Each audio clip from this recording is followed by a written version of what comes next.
test that out. That looks good.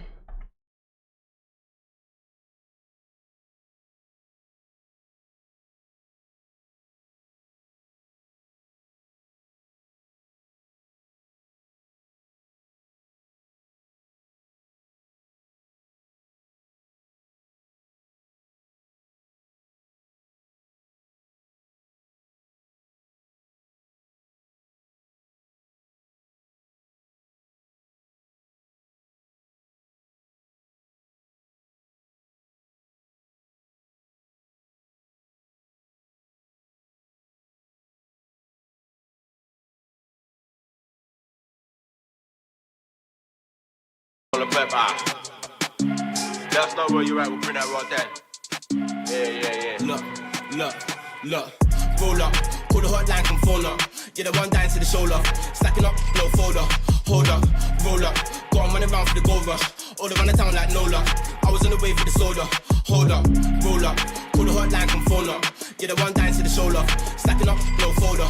Hold up, roll up, go on running around for the gold rush. All around the town like no luck.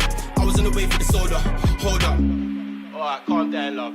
Yeah, like I said, $1 million peppers off price tonight. That's 500 bags of sand and a free tomato for you cheeky girl. Alright then, will that be cash or card, my dear? Look, I was outside, I'm putting work in the field all night. Planting that seed, then I get mad. That's how I be when you goes inside. I was on time, yeah, I was on time. Bro, make sure I did the crop just right. Drop this down and I hop this fly. Straight fuckadelic, can we work for the get it with the fight, then I'm at the back door. Hey, really jump, I'm a daddy back more. Watch this time, running with the cat. I hit random and this came on.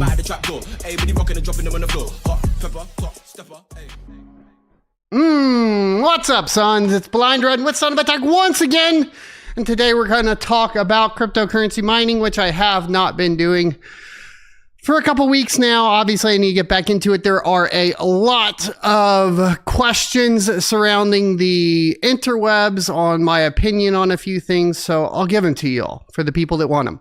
I also realize that the majority of the watchers of this channel are now hate watchers. Sorry you missed out on a 17,000% gain on Caspa, and now you decide to take it out on me over and over again. But you can go suck a big fat one. I didn't even want to say that. So my brain was trying to stop me, but that's the Twitter rage coming out right here. The fact of the matter is, most of this is not even going to approach that. The only Caspa news we have today is positive news. Other than that, though, we have a lot of stuff that's negative. And unfortunately, we're just going to have to talk about it. We had a discontinuing of the Alphium mining pool from via BTC. This had a major impact on the Alphium blockchain and, revealed, frankly, something that is a big problem in proof of work. Apparently still hasn't been addressed properly. And everyone, once again, as we call it out and warn people, will once again just ignore you and say that you're fudding or that you're mentally ill or whatever. Look, here's what I found. Everybody in the space calling me mentally ill purely does it because they want their bags to pump. And I think that they're generally devoid of ethics and morals. And I think they're just not able to see past the dollar sign, which is also crazy because crypto wasn't supposed to be only about the fiat dollar sign. Obviously, you guys can probably hear some frustration in my voice, but we'll talk about it.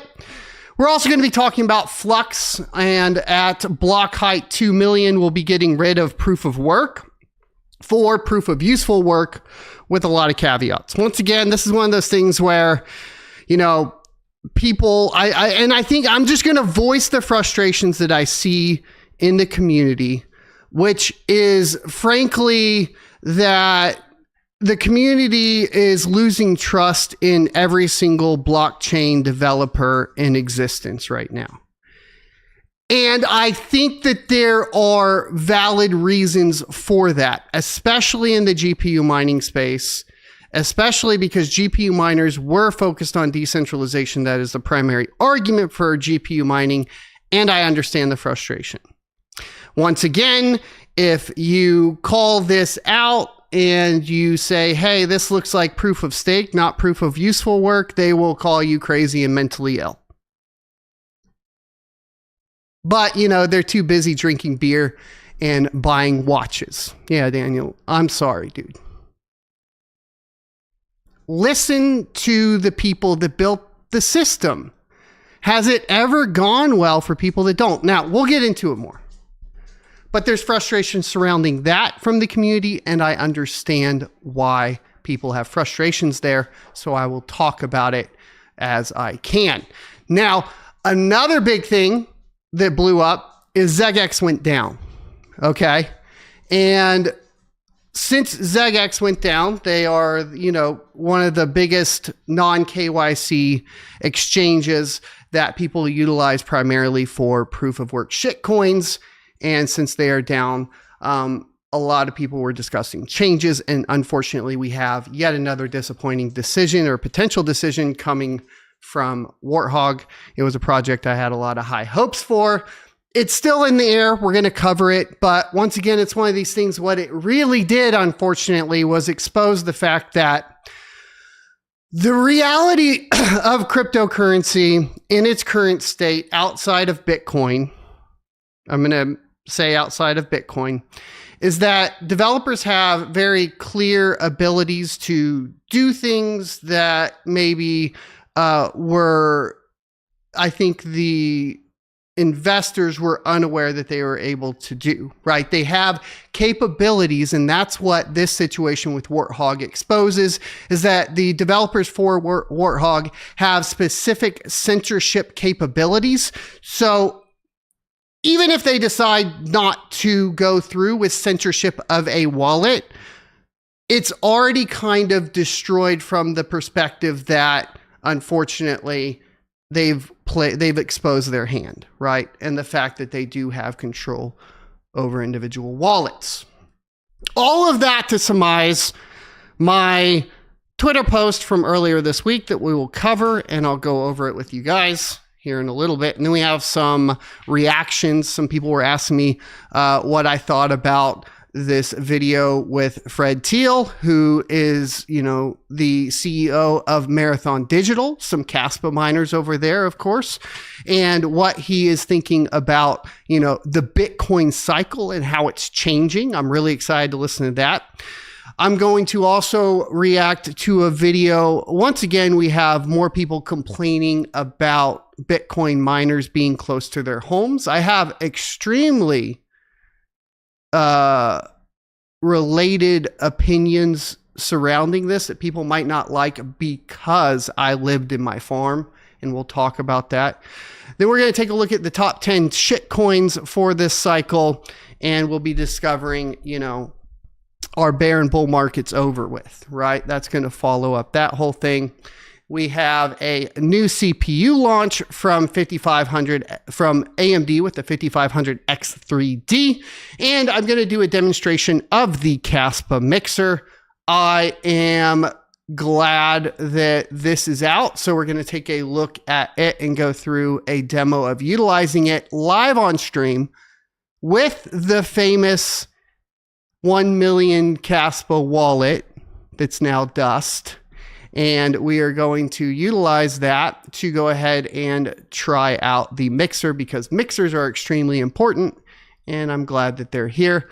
So we'll be going over that as well. I'm going to react to a Red Panda mining video because I'm interested in how his AI server is doing. We're going to react to a Rabid mining video. Oh, there is one. This could potentially be negative in terms of Caspa just because it is talking about miners giving up on Caspa. I mean, elephant in the room, we're down almost 50% of the hash rate on Caspa. And look, yeah, the thing is I think what we're witnessing is the removal of miners from the crypto space. And by that, I mean, whereas previous to this cycle, crypto miners impacted price significantly, I think across the board, there just aren't anymore, right? And then there was apparently some news about Doge. If you have something you would like me to react to or talk about, please tweet it at that son of a tech. We'll take a look at it after we get through the rest of the topics. Let's take a look. Viatus, welcome to the stream. We got Random Miner, we got Nakudo, we got Ozzy in the chat, and we got Mr. IoT API. And then we got Tommy T, AFC. Oh, Zim Pirate up in the chat. Good to see you back. Latrell, been seeing you over on the Twitch streams at twitch.tv/blindrun. We got Tommy T. I already said that. We got Nerd 008. And I think that covers everybody that is in chat. So Weekly Rant, welcome to the stream as well. Thanks everybody for being here. I really don't expect, look, I'm going to be completely transparent with you guys. My interest in crypto has kind of fallen off of a cliff, primarily due to the fact that I just don't align with the direction that it's taking.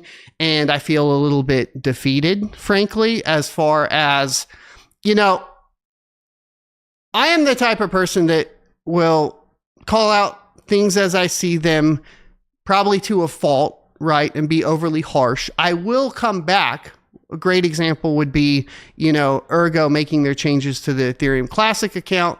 And, one, I have the ability to acknowledge changes in the positive direction that I agree with. I think I do a good job at that, or I try to. And two, after a certain amount, unless people directly ask me about it, I don't really care to address it anymore, because I do realize that, unfortunately, what this space fosters is effectively a bunch of mini cults with their own echo chamber of their token being the best thing since sliced bread. And the fact is that there will always be and always have been areas in which every project could improve. And to ignore those things in favor of the price of your crypto is bullshit. And I think that it is wrong on an ethical level, potentially a moral level, to continue to ignore those, those failure points. And I think that the community's reaction to people making good faith arguments is, in a lot of cases, unfortunately turns into ad hominem and so on. Now, I have, of course, replied in ad hominem to ad hominem because of my frustrations. I get pissed off. It is what it is. I'm human. Guess what? I get angry, and on Twitter, it's easy to vent. If everybody wants to act like they aren't that way, or that they're special and somehow better than everyone else, fine, let them think that. They can go think that and continue to try to call out personal life things as well. I mean, the problem is, and a big failure on my point was being, obviously transparent about my personal life, my personal struggles, and so on. I realize that that's not a great thing. So if you guys do become content creators later, maybe don't do that. It's just not great. At the same time, it's like the lowest level of argument ever. And so I have zero respect for the people that use those types of things in arguments. I just do. My level of respect goes down significantly for anybody that attempts to use those. That's just my 2 cents on the whole thing. And if you want to come in here and say, oh, you've been divorced. Yeah, I've been divorced twice. I have. There are a lot of nuances surrounding it that I would never get into because of the privacy of other people, right? There are failures that I have had, but I doubt that, it just goes back to the whole thing is he is without sin, cast the first stone. Now, I do get angry about crypto things in particular and technical problems that aren't addressed. I do get upset with people that are promoting and pushing scams because I think that is actively hurting other people. And I think that covering up, things within the crypto space that may be detrimental to someone's finances is also potentially actively hurting someone. And I think that calling out people that are in the act of doing something wrong that could impact somebody else negatively is extremely important. And I'm not going to shut up about it. look, how long, and let's just be completely honest, how long did I stick to my guns surrounding Ergo and the Ethereum Classic Twitter account? So if you think I'm going to back down over the things I see, good fucking luck, bro. Good luck. And I get that that's also not popular, because what is popular is confirmation bias that your token is the best and it's going to go up in price. And that's the thing. And I understand that from an empathetic position. I get it. You have a lot of your net worth in a project, or even as a dev, you put a ton of time into that project and you don't want to support anybody or promote anybody that may have a reason why there might be an issue, right? Regardless of how big or small that issue is. In a lot of cases, a lot of these issues are small, right? Like, let's be completely honest about all of it. We'll get into like Alphium here, but in the Alphium case, which is what we're about to cover, you know, there could have been preventative measures put in place beforehand by the Alphium team with prior knowledge of similar instances on other blockchains. But all in all, I think the network's going to recover okay because the hash power is still there and the hash power can move. But it does put a blight on the project as a whole because the blockchain itself, you know, came to a halt effectively, just like Ergo did. You guys can check out my videos on the Ergo difficulty adjustment post Ethereum if you want to check that out to get you guys a better idea on that one in particular. But today we're covering Alpha. It's sort of a similar issue. And there are other issues that compounded that fact, right? So with Alphium in particular. But it all started 8 days ago with an announcement from Via BTC that they would be discontinuing the Alph mining pool. So they came out with a blog post and said, "Dear Via BTC users, after careful consideration, we will discontinue the Alph mining pool and its asset management services." And it said the details are that it would end on July 24th. Deposit services would also end on 24th. And on the 31st, Alph asset management would end completely. Right. So I think that means effectively you could withdraw your Alphium until the 31st, which gives you a few more days. What is the date today? Let me look at this. Yeah, that gives you like 5 more days or so. So that's pretty good. So you got about 5 days left to go ahead and push this through. Now, it says in the important notes that once the Alphium mining pool is shut down, earnings data will no longer be accessible. And if needed, please export and back up your data from earnings. This would be important for tax purposes, so make sure you cover that. After the asset management is closed, all Alphium related services, including payments, withdrawals, conversions, and revenue sharing will be disabled. To avoid unnecessary asset loss, please make sure to complete asset disposal before July 31st. We recommend withdrawing your Alphium to CoinX Exchange for 0 fee and real-time settlement.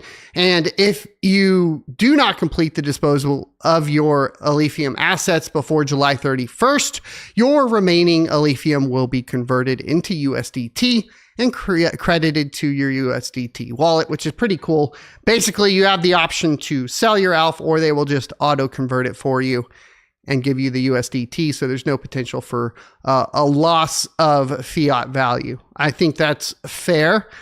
8 days notice is frankly quite fair, I think, too. Maybe a little short. But I think that would have given, miners ample time to swap pools. I think it gives the pools ample time to review their services and ensure that they are capable of supporting that new hash rate.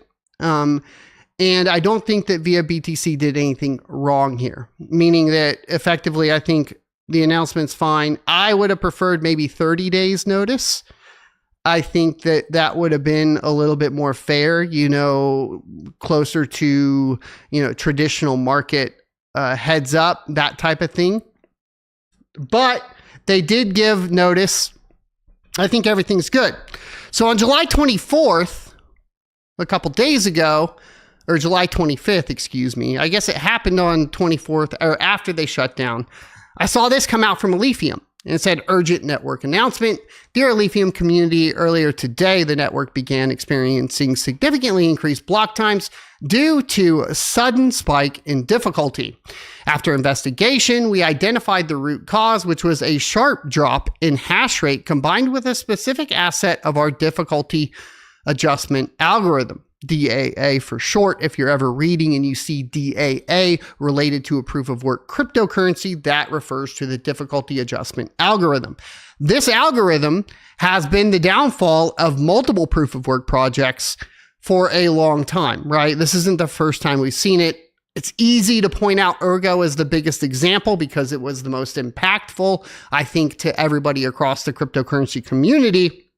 But in general, just so you understand, that's what we're referencing. This has been a known problem. Now, in regard to Alphium themselves, I don't know if this is specifically due to low adjustment times. So traditionally, like what happened with Ergo, right? To give you guys background, is the time between difficulty adjustments was longer than the amount of time it would take for the blockchain to get there because of the height of the difficulty and the reduction of the amount of hash rate on the network. Now, this was due to the fact that a bunch of people moved over to Ergo post-ETH, realized it wasn't profitable, and shut down like large mining farms, which brought the chain to a halt.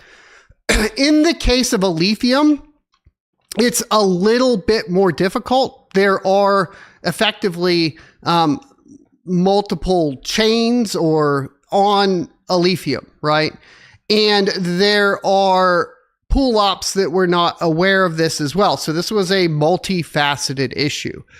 So not only did Via BTC shut down and a bunch of the hash rate fall off, but when the hash rate decided to come back online, a lot of them were defaulting to F2 pool. Well, F2 pool, even though it is a large pool and you would expect them to have pretty well-informed people running it, unfortunately was effectively, to my knowledge, only mining one of the chains. And so that it means essentially that not all of the chains were being processed and you were still in a sort of semi-halted, slowed down state, right?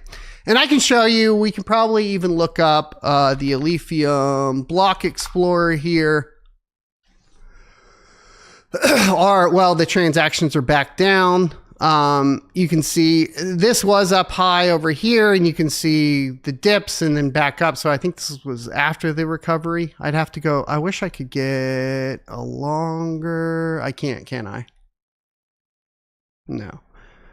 I cannot. And another thing that impacts, of course, is going to be transactions. You can see it in the transaction history. And I believe there was a hash rate one, but I don't know where I left it. So you'll see the hash rate had dropped off. We'll go to mining pool stats. Maybe it'll be there. Alphium. Yeah, so you can, it's really hard to see, but you can see here effectively the difficulty and then the difficulty spike, which was effectively due to this whole kerfuffle. And if the difficulty is extremely high, the block times slow down, you can't make it to the next difficulty adjustment, and then that's kind of the position that you end up in. Now, of course, I did have a little bit more of a combative response to this initially, which is like, why has the DAA been such a known problem for so long, and yet devs continue to ignore it and then create issues like this? Now, there are obviously the Bitcoin maxis that came out and they're like, well, it's not a problem if everybody's on Bitcoin. And that's not true. So I will present you a couple scenarios in which Bitcoin could run into a similar issue. Bitcoin's difficulty adjustment happens every 2 weeks.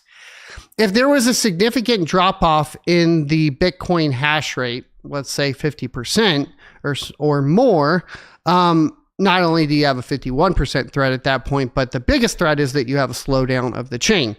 Now, during these adjustments or whatever, when people are already curtailing and Bitcoin has a lot of people mining it, there can be up to like 10 to 15% of the Bitcoin hash rate that comes offline. The chain will slow down. It'll go up to like 11 minutes per block, and then it'll speed back up as the curtailment ends or the difficulty adjusts, right? Difficulty adjustment is supposed to be there for if somebody decides to stop mining, they shut off, and then it like revamps or then it adjusts to the amount of hash rate on the network at that point so that the chain will still be solving a block every 10 minutes. The thing is about Bitcoin is it effectively does have the same issue, just like Caspa, which is, and this is what frustrates me is what we're seeing with Alphium, what we've seen with Ergo. These are identifying an issue within proof of work that every single person, even people within Bitcoin, like Bitcoin maxis, will completely ignore in favor of the price of their own coin not being impacted by the fact that this is an issue. And it is extremely frustrating to me because I'm not saying, hey, this is a bad project. I'm saying, hey, here's a potential issue. Pay attention to it, right? So in the case of Bitcoin, we'll go back to that. Here's a theory that I have, particularly Bitcoin and what we've been noticing. So, and we're about to see, you know, what Ted Teal thinks about it. Is it Ted? I always get him. There's Peter and Ted, right? He gets mixed up, the Palantir guy and the Marathon Digital guy. Anyways. So in the case that Bitcoin continues to lose the influence of its price coming from miners, and miners no longer influence the price at all, it will begin to lose its intrinsic value, which is energy, right? So a lot of people initially would say like Bitcoin doesn't have any intrinsic value. It was obviously therefore later found that Bitcoin has intrinsic value based off the energy cost to mint a Bitcoin. And then the price of Bitcoin over the past few cycles has been relatively related to the cost to mint a Bitcoin. Now, what Bitcoin has is a halving cycle. So right now we're at 3 Bitcoin. In 4 years, we'll be at 1.5 or whatever, and it goes down from there, right? So every 4 years, the block reward cuts in half. Due to this, you would assume that since the cost to mint a Bitcoin is what determines the price, that as the minting of the Bitcoin amount of Bitcoin minted per block is reduced, the price would then follow suit because the cost of energy to produce it would go up. But then the question obviously comes up where, you know, what happens when effectively the block reward runs out? And this has been a big point of contention lately because effectively the other thing that miners get are fees. So when you are mining Bitcoin, you get paid the block reward and any fees that users pay on the network to utilize Bitcoin. Due to layer 2, layer 3, off-chain transactions with Bitcoin, all these types of things, a huge impact is going to be all of the 401k availability, right? Because none of that is moving Bitcoin on the network itself. So it's all paper traded. Therefore, there's no actual transactions on the network. Therefore, the fees are reduced. 2 scenarios happen here, right? One scenario is that Bitcoin still follows the cost to mint determining price based off of its intrinsic value based off of the energy cost to produce it. Or 2, it doesn't, and then miners no longer have incentive to mine on the chain.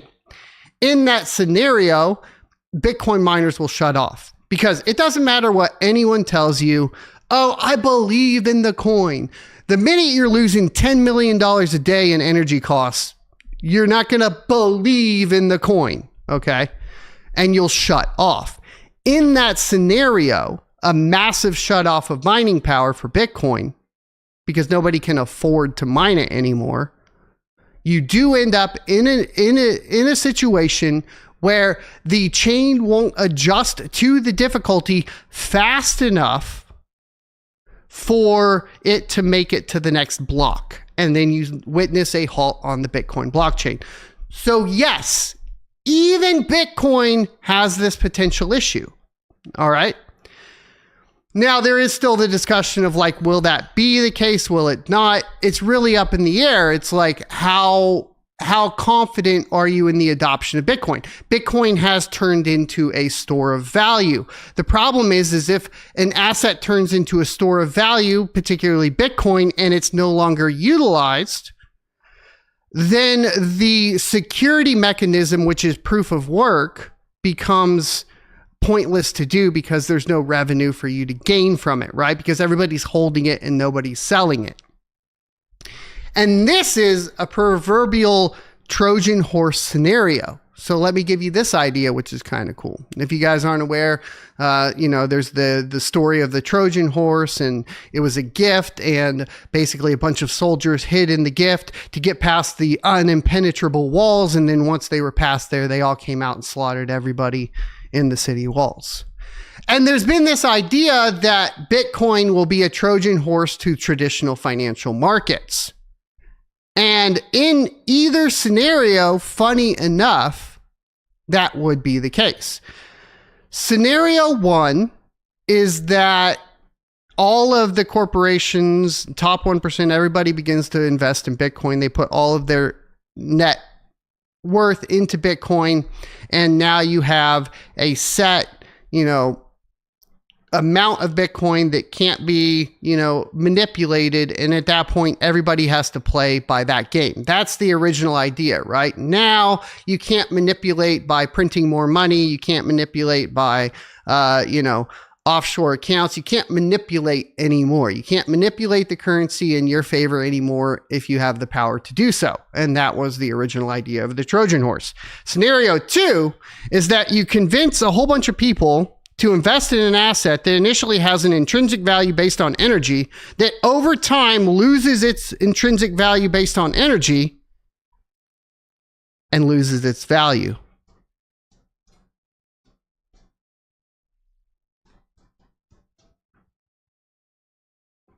And then you effectively wipe out the net worth of the top 1% and you reset the economy.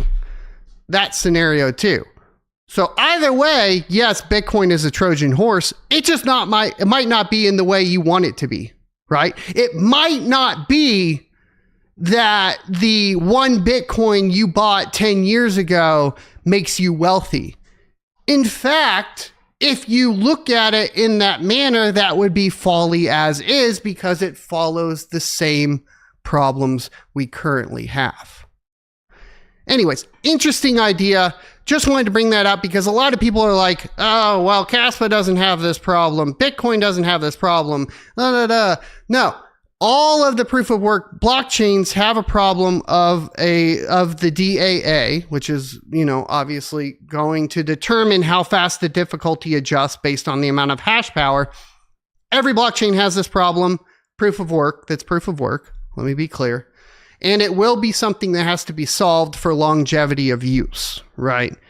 Because inevitably, with an asset that has a limited supply, the value of that asset will fluctuate based on the needs and wants of the community utilizing it. Okay. All right. Now let's get into the one that I don't want to talk about Flux. I just don't. There's been issues with Flux for a long time, but I feel like I would be amiss if we don't chat about it. Now, Flux in general, from a technical perspective, from the white paper, taking two steps back, looking at what the catchphrases are, it sounds great. And it does work fairly well, okay? So those that are not informed, Flux is more of a suite of blockchain related technologies that offer a bunch of different value to the users of that suite of products.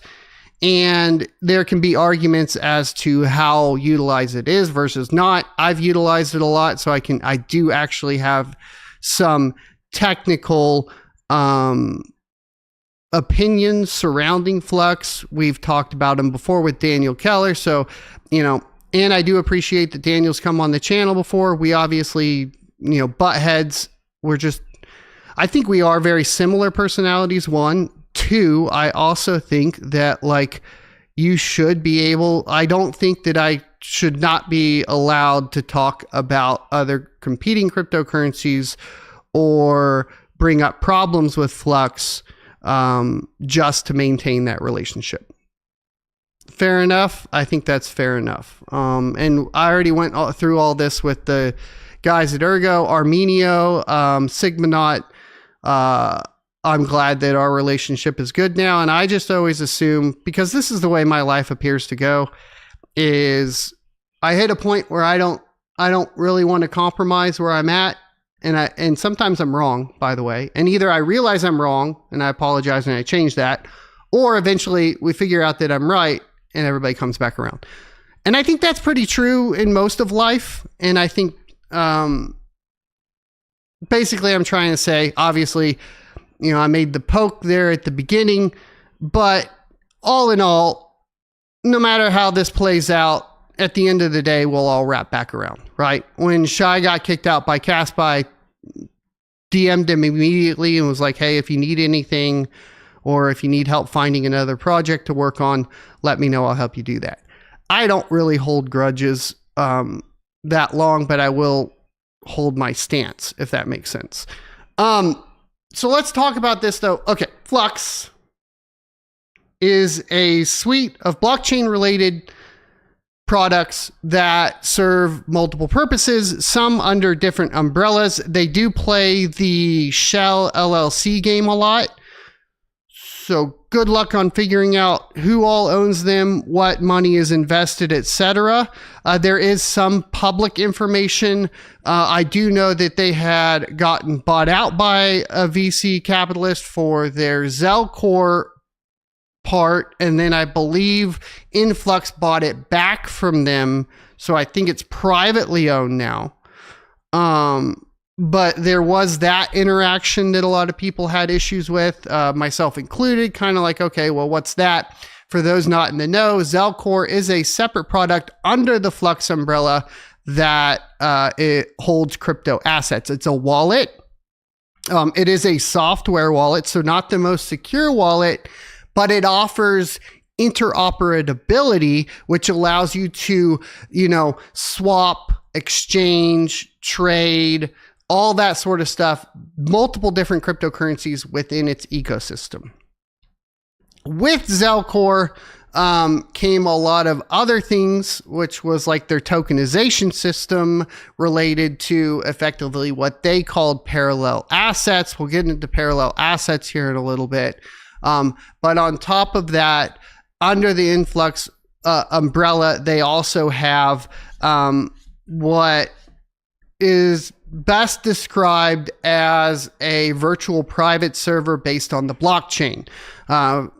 People call it VPS for short, but if you're not aware of what that is, a virtual private server, there are products, big names like DigitalOcean, Vultr, etc., that offer, third-party options outside of Google, AWS, and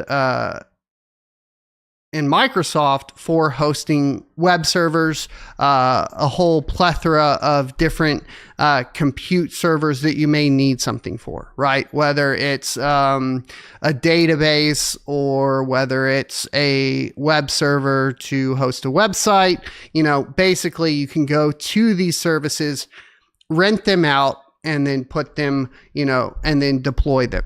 Now, Flux does have their version of that where you do pay in the Flux token to rent these servers out. albeit they utilize, at least last I checked, and maybe you guys can correct me if I'm wrong, they do utilize Docker and are pretty limited with their whitelist of applications. So once again, from a technical perspective, to explain this a little bit better, a whitelist is basically a list of applications that you're allowed to run on their virtual private servers. Okay. So you essentially are kind of limited to the types of workloads that you can deploy. This isn't necessarily outside of best practice for VPSs, but I would say it's a diversity of compute, allowed compute, is something that is discussed within the virtual private server space and is relevant because obviously if that application is not available on that particular service, then you're less likely to utilize that service. It is a little bit encumbering as well. I think when you talk about Flux's offering from that perspective, institutional or enterprise grade adoption is more difficult unless they're offering, stuff on the back end to people outside of that, which they totally possibly could be doing, primarily due to the fact that you have to purchase another asset to then rent the server, which is a barrier to entry for, obviously bookkeepers, that sort of thing. So there is that kind of wall there. I don't know how they handle that on the back end. I know that they have some partnerships and stuff like that. So maybe that's not an issue there. But from the outside looking in, that's what I see. The other issue that wasn't solved quite yet was going to be effectively persistent storage. And so to understand the persistent storage issue with Flux in particular, or blockchain virtual private servers or blockchain compute, whatever you want to call it, right, is that the way it works is Joe Schmo, in his basement can set up a rack, set up a server, load the software onto it, and then offer it to the network to utilize for compute, right? And that works really, really well for compute because the way they have it set up is just like, if you guys aren't familiar with virtualization, effectively you have a Docker image running, that Docker image shuts down and it just fails over to another one. The problem with that is when it fails over to the other one, it no longer has access to the data that was on the previous storage, so you lose access to the data that was there. So good for compute as long as you can implement all of the customizations for that application that you need within Docker variables. Not good for anything that would host like databases, etc. This is a problem that I think they are working on, and I don't know if they've gotten to that point yet. I think they have some other services as well. Those are the two I'm, most aware of and most excited about. So I don't think I'll dive too much into the rest of it. Those are the ones I'm also most knowledgeable about because I am a systems engineer. I deal in virtualization. I understand Docker. I was a Linux sysadmin. So all this stuff, I don't want to go too far outside my wheelhouse, right? Because I just don't know enough to do so in general. Now, the other thing I know a lot about is proof of work. And Flux has released their proof of useful work version 2 white paper. And some people have some valid concerns in relation to this announcement. So unfortunately, the thing that rubs, if you want to rub a GPU miner the wrong way off the bat, and I'll just tell you this, it doesn't matter what project you are.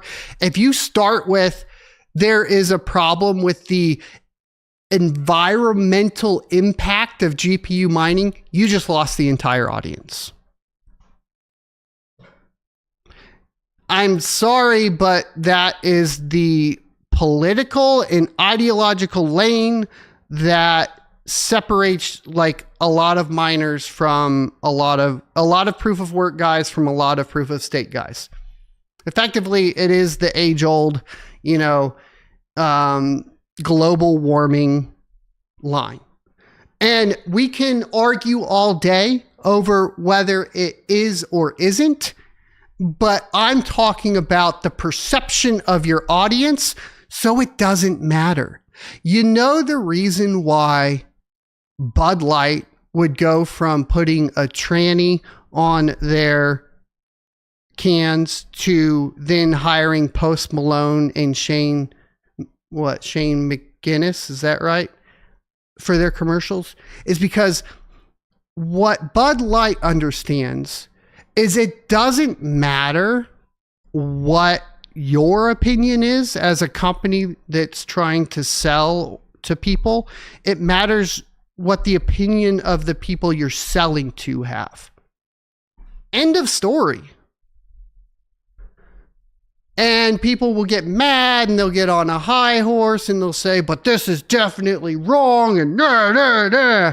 Well, fine. If you want to do that and cut out all of those people, then you just need to understand that you lose that revenue, okay?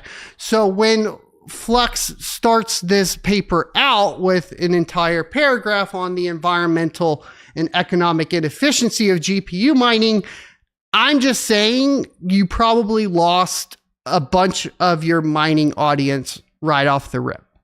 Now, do they have valid concerns or not? You know, you could go over it, right? Energy consumption, hardware waste, and market impact. I think, you know, so from an energy, there's a couple problems here that we'll talk about, but energy consumption is high on GPU miners compared to the amount of hash. However, we have gotten to the point with Fish Hash, with Kapow, with ProgPow, to where the actual energy efficiency, meaning the amount of work the GPU is doing in relation to the amount of energy it utilizes, is at 100% almost, right? So I would disagree. I would agree on energy consumption being high, disagree on energy efficiency. Meaning, I think that there are proof of work algorithms that are extremely efficient and good at utilizing the entire GPU, which obviously also would reduce hardware waste because you're not just wasting a bunch of memory modules or a bunch of cores on that system. So there are good algorithms that have resolved these issues by and large within the GPU mining space. It does say market impact. Now, this one obviously is going to ruffle a lot of feathers, I think. But it says mining creates artificial scarcity in GPU markets, harming gaming, AI research, and content creation industries. One, I'm a content creator. Two, I'm a gamer.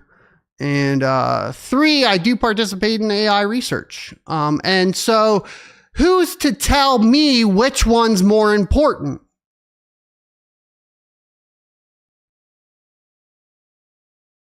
Who is to tell me what I can do with my GPU? Come on, man. I'll do whatever I want with my GPU, whenever I want, for whatever workload I need to use it for. And I don't think that making a statement that utilizing it for, you know, one purpose is inferior to utilizing it for other purposes. Shut the up. Get out of here. And obviously, okay, here's the thing. Flux has right now has a huge GPU miner base, holder base. And these arguments have been utilized before by multiple projects, and these arguments have pissed off that base multiple times. So it's wild to me, like, leave this whole section out. From a PR perspective, leave it out. You know it's just going to piss off the people that are already holding your crypto. And if your goal is to not have people dump your crypto, you wouldn't want to do this, right? I don't know. It seems nuts to me, but okay. So there you go as far as that is. That rubbed a lot of people the wrong way.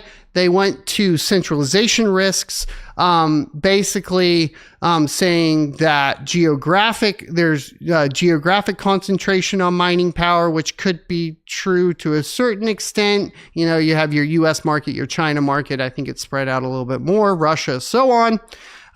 This is them justifying where they're headed. And I think this is the problem. The reason they're bringing this up, even though it's bad PR, is because they're trying to influence you to make a decision later on, right? And that is what it is. At the end of the day. So geographic concentration, mining power is disproportionately concentrated in regions with access to cheap electricity. Pool consolidation, mining pools consolidate power, undermining the principles of decentralization. This, I think there is an argument for pools encourage centralization. I think there are ways within proof of work that you could solve this. I will say that projects have attempted to solve this in the past and have failed.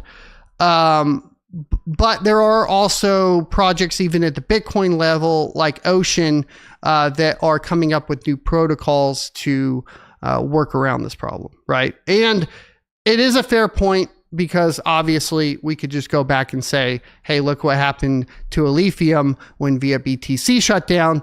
And I could say, this is a fair point. The problem is that a majority of the space right now is going to be pool operators. And the removal of that pool operator and the GPU miners, once again, is a removal of a piece of your ecosystem, right? So I would argue that you would want to look at ways to bring these people along with you. Obviously, Ethereum tried to do this, and I think Ethermine still does some Ethereum staking. Is that right? And that could be a potential solution from that perspective. But yeah, I think even you can still stake on Ethermine. I have no idea if it's even worth it, but they got pulled along for that whole thing. And effectively, I guess pools could do that here as well. Will they? I don't know. So the other thing is they've been talking about this lately. And I'm going to talk about, because I think this is the hard part. Okay. So now we're going to get into the idea of useful work, proof of useful work, obviously used by a lot of projects here recently, like Flux, like Dynex, and so on. Useful work is this idea that, at least as it wasn't, here's the problem. Proof of useful work was initially proposed as a solution in which the hashing algorithm would include some form of useful work along with it, meaning that while you're hashing, while you're doing work on the network, you're also providing some other type of work, whether that is rendering, whether that is AI, whatever that work is somehow integrated into the hashing algorithm. Now, every single time that we've seen this so far, that has turned into some form of centralization out of necessity for the quality of service. That's just unfortunately a fact of it. So when you start moving that direction, you do end up moving into a more centralized direction. Some things will always have to be centralized because you have to have a central point of exchange to an extent for a service, right? Whether that's you go to the Xbox store to buy a video game, or you go to Steam to buy the video game, or you go directly to the publisher's website to buy the video game. What you have to have there, and this is going to bring up my biggest issue with Flux on their VPS side, is that you have to have open source software that allows people to create multiple marketplaces for exchange. That is where you would create the decentralization there. In relation to Flux, right, you're pretty much forced to go through the Zelcore wallet to rent a VPS server, to sign the contract and all of that. I think that stuff needs to be opened up to the public so that people can create with the Flux ecosystem multiple storefronts. That would be an idea I have. I don't know where it will go from there. Now, so it says, unlike FluxOS nodes, which is currently the current iteration or whatever, which provide real world services. I can never say real world. Do you guys have problems with that? I do. Current GPU mining yields no productive external output. So that's the argument. We've heard that argument. I gave you some of my little spice to add on top of that.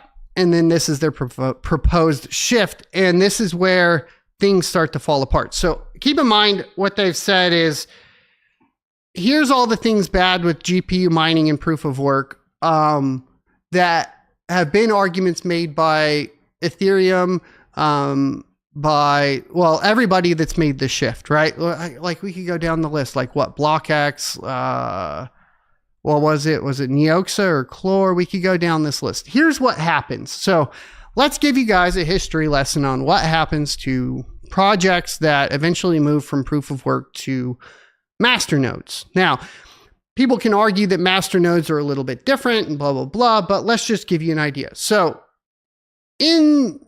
historically, there have been a lot of projects that initially start as proof of work that then move to master nodes. Master nodes are a form of staking in which you host the virtual private server yourself and you lock up some crypto for basically a chance to win a block. It's effectively gambling, in my humble opinion, but that's what it is, right? So you're basically saying, hey, buy my asset, right?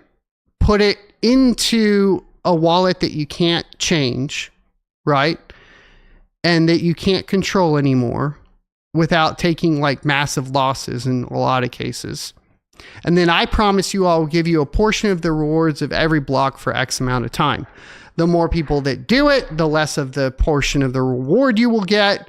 And the more a single person puts into their pool, the more of the reward they will individually get, effectively creating centralization of the token itself. The reason this is done is frankly just straight up has always been known to be related to multi-level marketing, to some sort of pyramid scheme, because it is effectively manipulating the supply to drive the artificial price of that cryptocurrency up. And so the kind of the scam thing that's been going on lately in proof of work is a project will start out as proof of work. Rogu did it, basically named Rug. There's been a lot, and they all do it. There's been a ton. That's the most recent one. And then they will convince everybody to lock that token up, thereby driving the price up because it brings the actual amount in circulation down. And then the dev takes everything that they own and they sell it then at the highest possible price, thereby driving the price all the way back down. Usually that is followed up by some delisting by an exchange, and effectively you are stuck with some virtual private server running a master node for a project that has nobody using it and no demand for the token. So historically, that's what's happened. Okay. So I'm going to tell you that because you need to understand why people are upset with this. Okay. We can always say that's not the intentions of this particular developer. But at the end of the day, it is effectively why people are apprehensive to what is happening here, right? So they're going to propose a shift from proof of work to proof of useful work version 2. And in that, all block validation and production will be handled by Flux OS nodes, the Cumulus, the Nimbus, and the Stratus. Now, Flux doesn't just have one single master node, they have multiple levels, and obviously the more you pay, the more rewards you get, okay? So it's master nodes with effectively 3 options here. They will have to run full daemons and meet benchmark standards. And block rewards are primarily distributed to Flux OS nodes, reinforcing the node economy and driving infrastructure growth. Obviously, what they're also trying to do here is encourage people to swap their hardware over to these types of things. So it goes over why not proof of stake. I think, and the thing is like, nodes aren't technically proof of stake because proof of stake is typically doesn't require a compute component. And that's why I say this is closer to master nodes than that, right? So proof of stake limitations, while proof of stake is energy efficient, it can lead to wealth-based centralization. I mean, you're going to release, what is it? Let's look at this. Okay. Wait, hold on. If I can have as many nodes as I want, and I'm rewarded for having more flux in a single node, then I get paid more.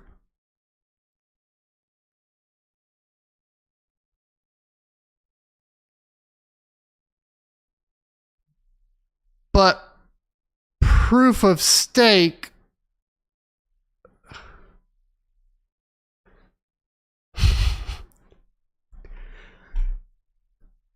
it's so obvious that I don't know what to say. This is like,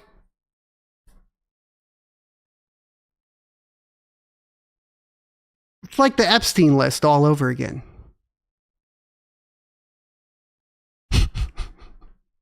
It's crazy, man. Like, do I even need to go on at this point? Okay.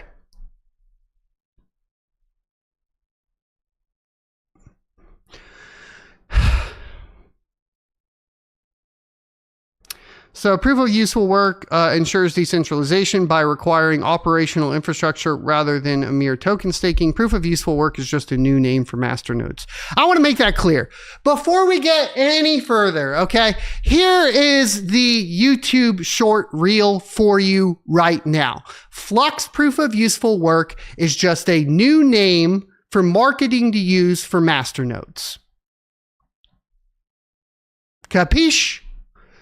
And there is no wordplay, jumping around, BS that you're going to be able to tell me that is going to make me think that it's anything different at this point. Okay? It is so insane. And the problem is like, I know that Jeff Key or whatever, when people ask like questions that I've asked about proof of work in the past, has been like, oh, Son of a Tech is mentally ill. No, you're just a gaslighter, bro. Like, the whole project is just gaslighting you with marketing terms. And then they're like, it's like, the crazy thing is it's so close to an abusive relationship. I don't even know what to say. Like, I don't even know. Like, I don't know. Like, I always try to give people the benefit of the doubt. Like, okay, well, maybe they don't realize it. Or maybe they really do believe that what they're doing is right. I usually operate from the perspective of I think everybody's trying to do good and they just fall away. But lately in proof of work or in crypto in general, I have felt that there are fewer and fewer people that are taking a step back and saying, is this right or wrong, and choosing the right path. And that is, at the end of the day, been my single point of frustration across all of these projects. It's not just Flux.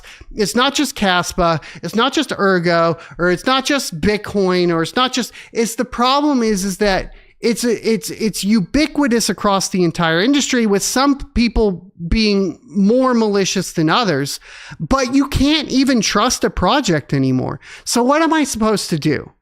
Because let's go back to this. I saw a reply, and this is fair. Somebody said, Son of a Tech should start questioning all of the shit coins he's talked about in the past. How am I supposed to know? And fair. But then you still want me to make content, but then I can only make negative content. And then if I make positive content, or even if I just make how-tos, right? And I just tell you how to do something, it's immediately assumed that I am in support of the project, when that's never been the case. The amount of how-tos I've made for projects that I have zero of the cryptocurrency in way outweighs the number of how-tos I've made for projects that I actually do have any of. Like, it's so crazy. And so I know that's not true, but I also fully understand the perspective, right? And this is the perspective that a lot of people, and This is the same frustration that I think a majority of viewers and people are having with every single crypto content creator currently out. And the reason people are frustrated is because it is glaringly obvious, but no one will say it. Right? It's like, and so that's what I'm doing. I'm coming out and I'm just saying it. Hey, these are my frustrations. This is why I don't do sponsors anymore. This is why I'm gun shy about talking about projects. And I don't know if the next how to for, spec mining a cryptocurrency isn't just going to turn into a giant rug pull. That's why I always say, if you're going to spec mine till it hits the exchange and then sell that shit day one. Sell it day one.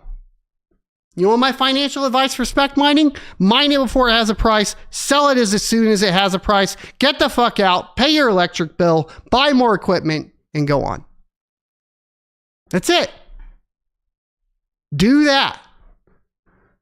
Because I don't think that there's any remnant of the principles of cryptocurrency in any project, including Bitcoin.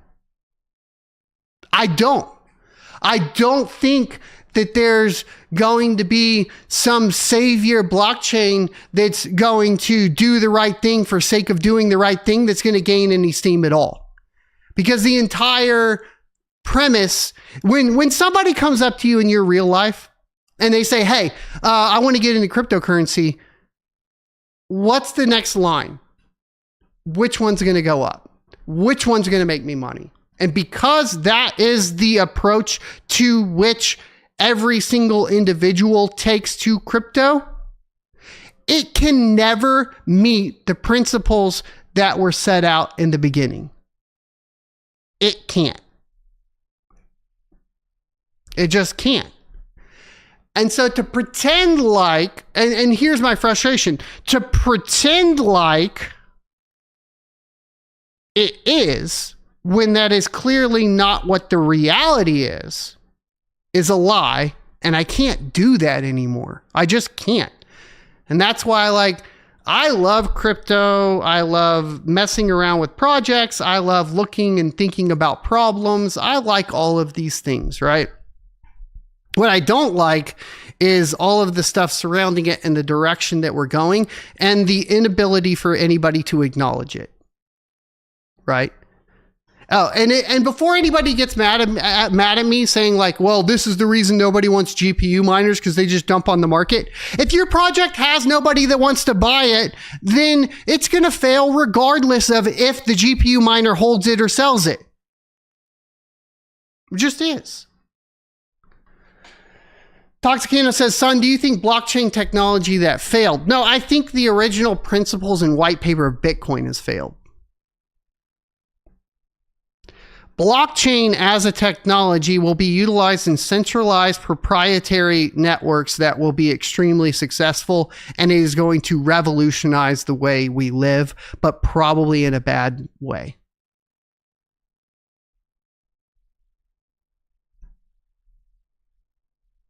You can make some money while we're at it. But that's the answer. Right. The answer is, if you think that anybody gives two shits about the white paper and the principles surrounding it for Bitcoin and that it's still going in that direction, you're wrong. You're just wrong. It is so clearly not going in that direction that to pretend it does to sell you another Bitcoin ASIC miner is something I will not fucking do. I'm definitely not going to tell you to go buy a Cumulus node because but I don't even want to cover the rest of this. We already know what it is.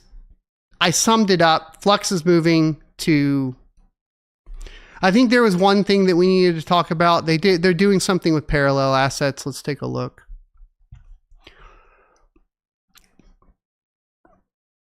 So 2025 to 2028, the remaining parallel assets will be mined out, and post 2028 it'll be a pure Flux main chain economy, meaning that they're getting rid of parallel assets. So for those of you that have parallel assets, it's probably well advised to get rid of them right now. So I just want to let you guys know before the economy of the parallel assets falls out from underneath you and you're stuck with a bunch of Caspa tokens on a Flux blockchain. I guess go fix that right now. Make it real Caspa or whatever you can do. Because they're not going to be there. So I wanted to make sure you guys are aware of that.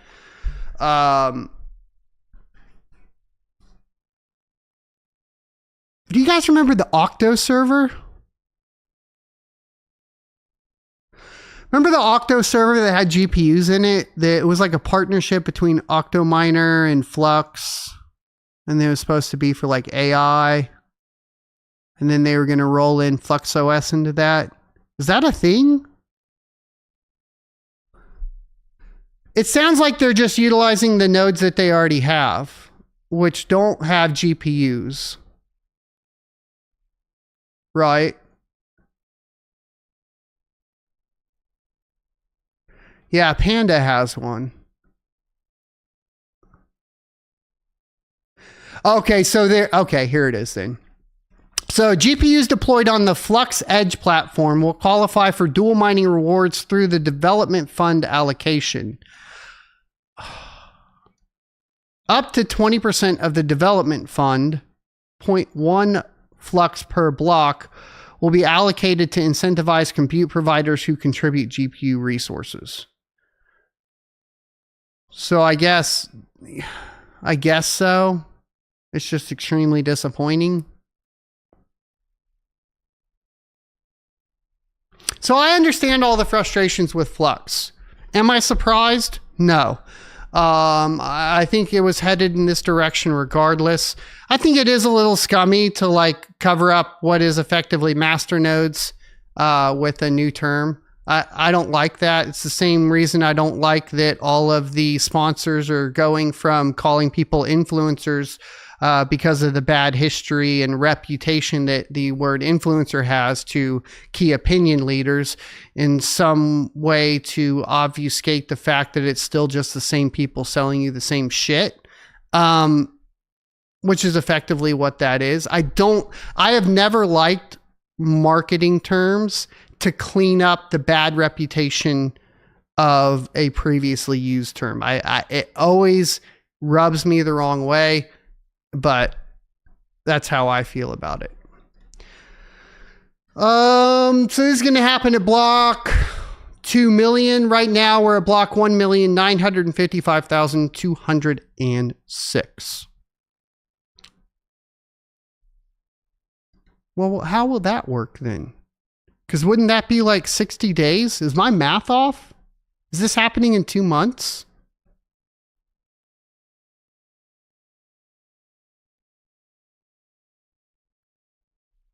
No, I guess. Okay, so here.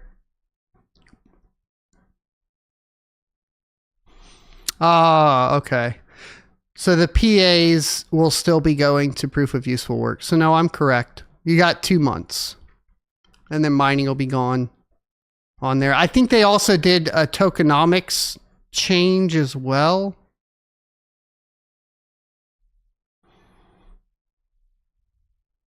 They're going to 30-second block times from 2 minutes. That's probably needed from a technical perspective. That's good.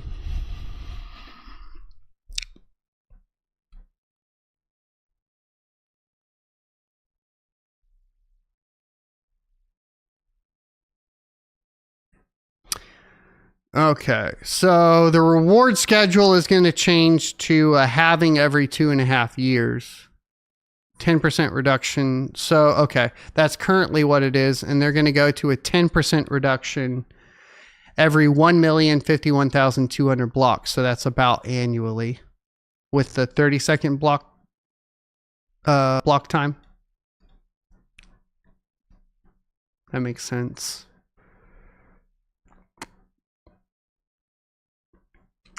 So right now, the block rewards are split between nodes, miners, and parallel assets, but that's going to switch to 14 Flux. total, with 1 going to the lowest node, 3.5 going to the middle tier node, 9 going to the top tier node. And then they also are going to have a 0.5 flux per tier. So that's 1.5 flux. Is that correct? Yeah, 1.5 flux. No, 0.5 flux per tier. Okay, this is a little annoying. So if you add all this up, that's 14. But this says 0.5 per tier plus dev fund.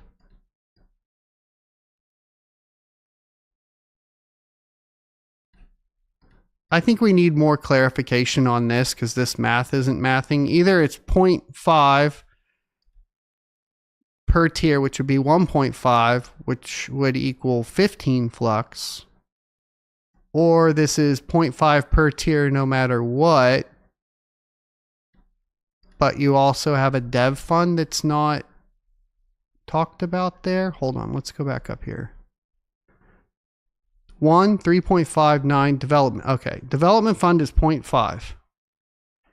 Why does it say per tier down there? I think it's just off. So 0.5 flux goes to a development fund. So they're adding a dev fund too. Oh my God. Oh God.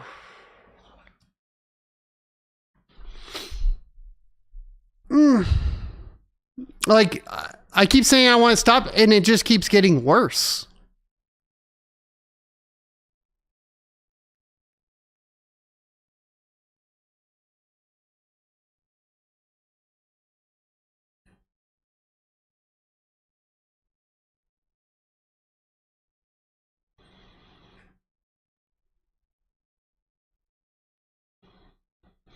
Wow.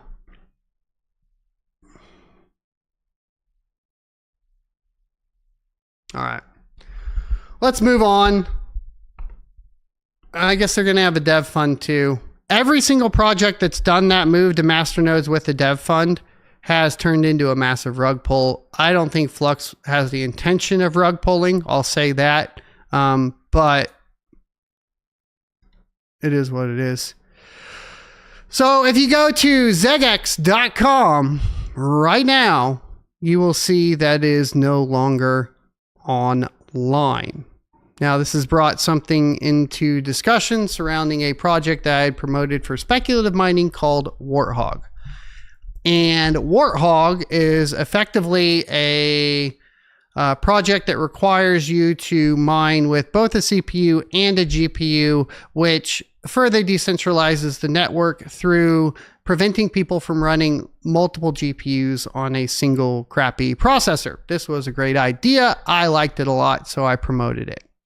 Unfortunately, when the first ZegX hack happened, the development team exposed their hand in that they were effectively going to be able to shut off the ZegX wallet until the hack was over and then turn it back on in an attempt to prevent the loss of funds.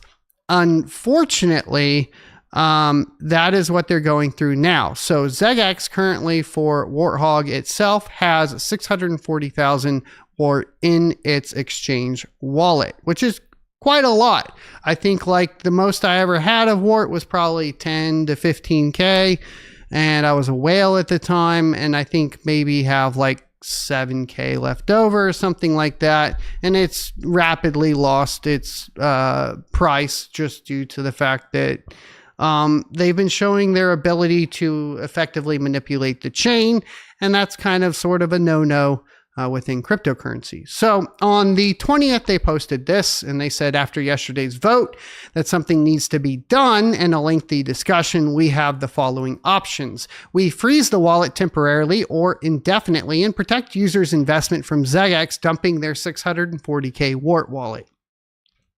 Disadvantages are turns many believers away. Warthog might take a permanent hit in credibility for don't touch the chain believers. And IEDoc, who is the developer for BZ Miner, by the way, will leave us in his mind and won't continue to work on the miner for Warthog's algorithm. IDoc's right. Okay. Straight up, IEDoc is correct. IEDoc has been one of the best mining software developers, in my opinion, for a long time. He is very knowledgeable about cryptocurrency.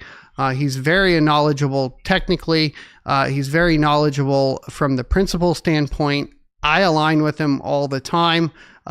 He was a huge driver for Caspa, if not the largest driver for Caspa. To lose IEDoc alone, just to lose him as being one of the negatives, will have the biggest impact on your cryptocurrency as a GPU cryptocurrency of anything else. Just will. It's like, just that alone says don't do it. I'm sorry, but that's the way it is. Now, they do say advantages are protection against dumping, and Shifu can work with peace of mind. Here's the thing.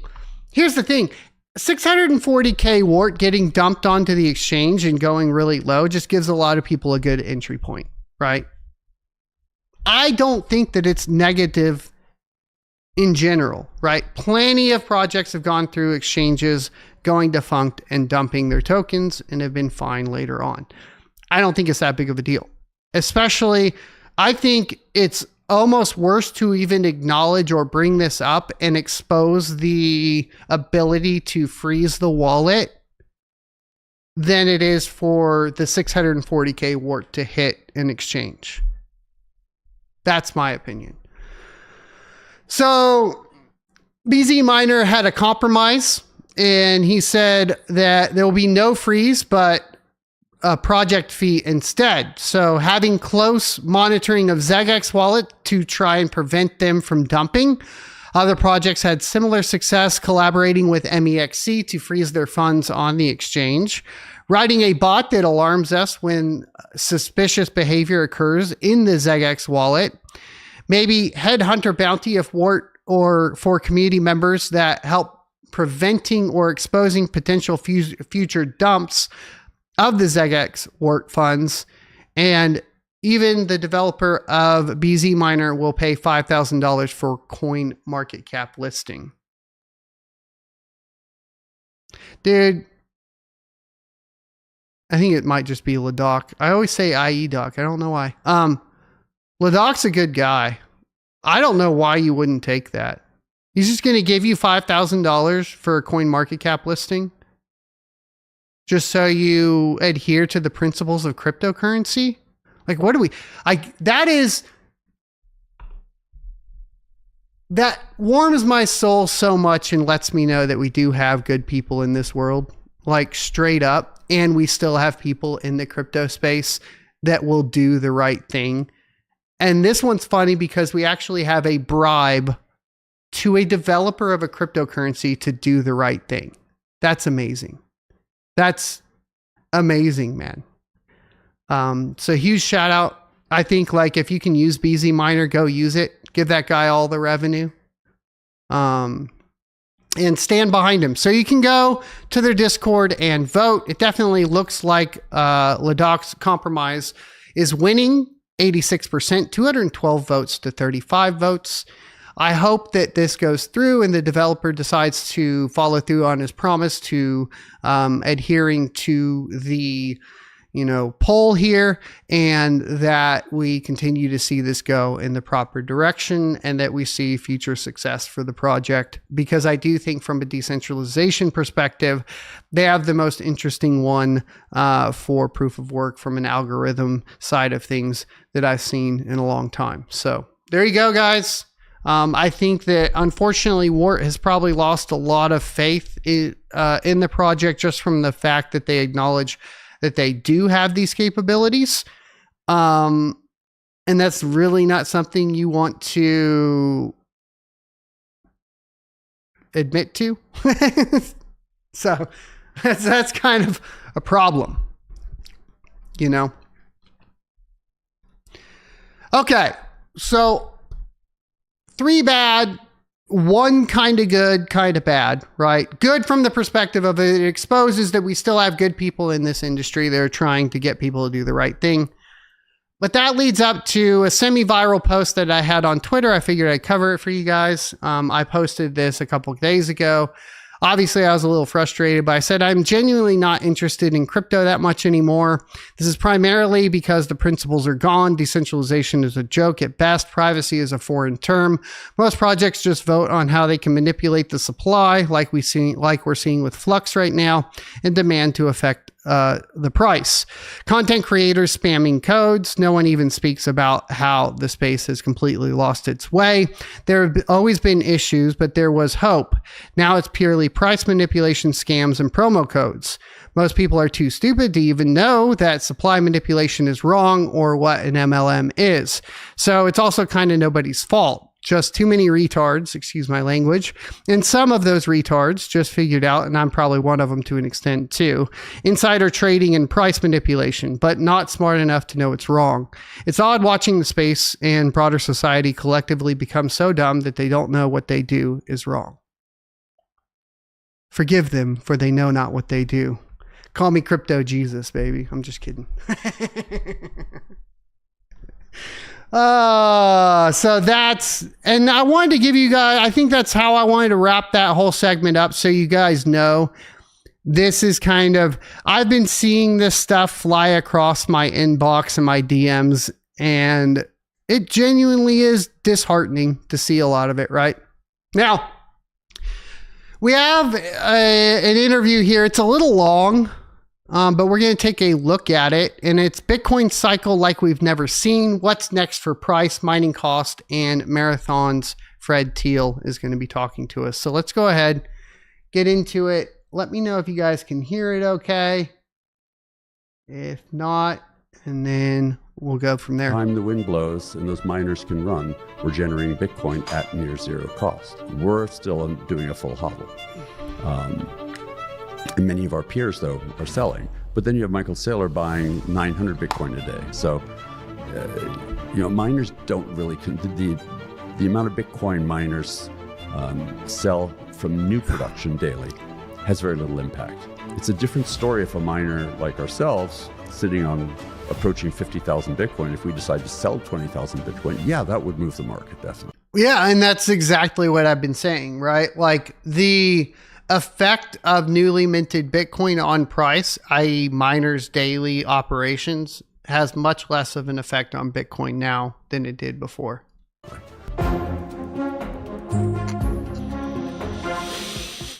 Fred Teal returns to the show. He is the CEO of Marathon Digital Holdings, one of the largest Bitcoin miners in America, if not the world. I'm David Lin. Bonnie Chang. And we're here to discuss Fred's outlook for the entire Bitcoin space, including mining. An honor to host you, Fred. It's very rare we have the opportunity to talk to a very large miner like yourself, so thank you for joining the program. Great to be here. Thanks for watching, Mining Meister. Follow up on the conversation we had last time on the show. I mean, Bitcoin was at an all-time high then. It's at a new all-time high now.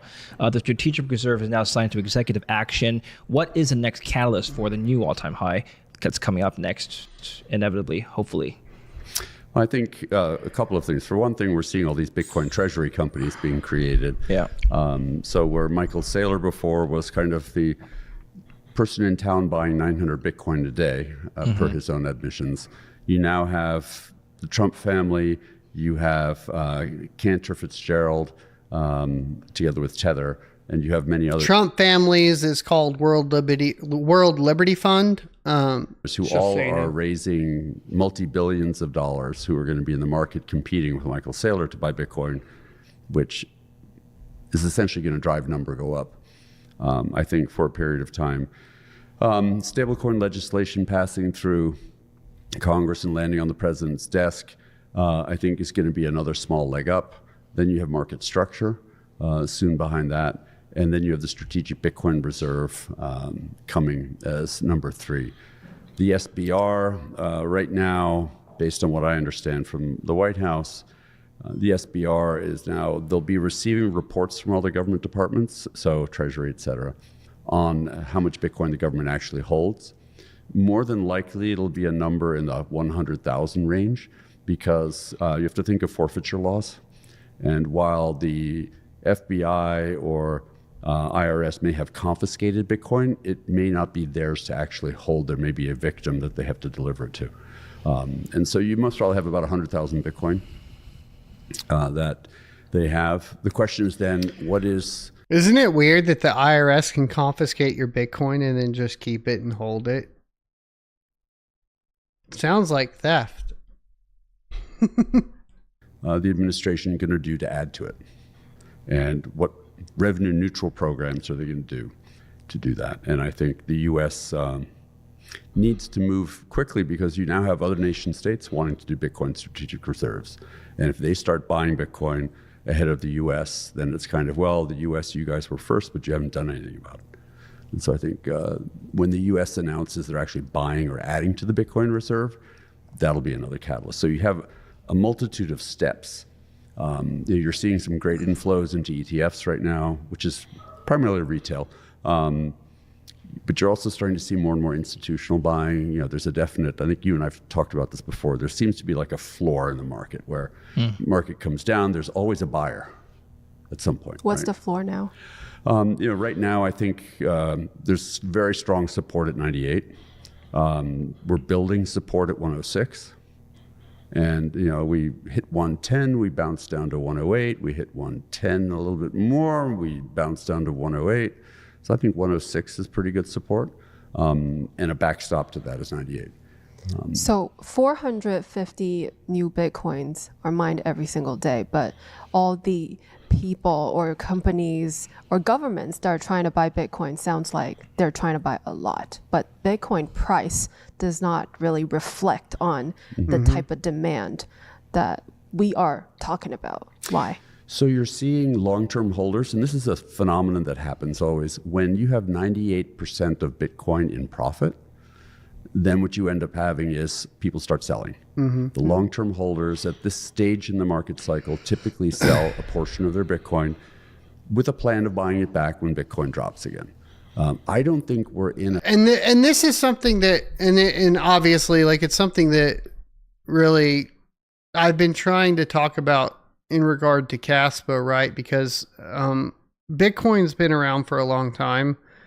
And so having a majority of the Bitcoin supply in circulation when there's already a market for it is not as impactful. Once you lose the block reward, right? But if you look at like Caspa and one of the fears surrounding that, right, is that effectively the emissions are so fast and adoption's not as fast, right? So it all comes down to, like, you have to either speed up. It's always a game of either speeding up adoption or slowing down emissions, right? And that's just basic economics of blockchain, right? Is you have well, and that's in proof of work. Right. So I guess you do have the other option, right, which is moving to proof of stake and incentivizing people to lock up their holdings. Right. So like what Flux is doing right now. A cycle like we've ever seen before. And so I would love for them to be proven wrong and then have to come into the market again while Bitcoin is rallying at 120, 130. So I think it's a different market today than what they're used to seeing. But when you have this much Bitcoin in profit, people feel, okay, maybe I should sell a little, take some chips off the table, and buy on the dip when it comes back down. We'll see. Is a dip going to be lower than 100K? It's hard to tell. Bitcoin price is very much driven by a number of factors. On the one hand, you have global liquidity, M2 money supply, especially the asset side of that.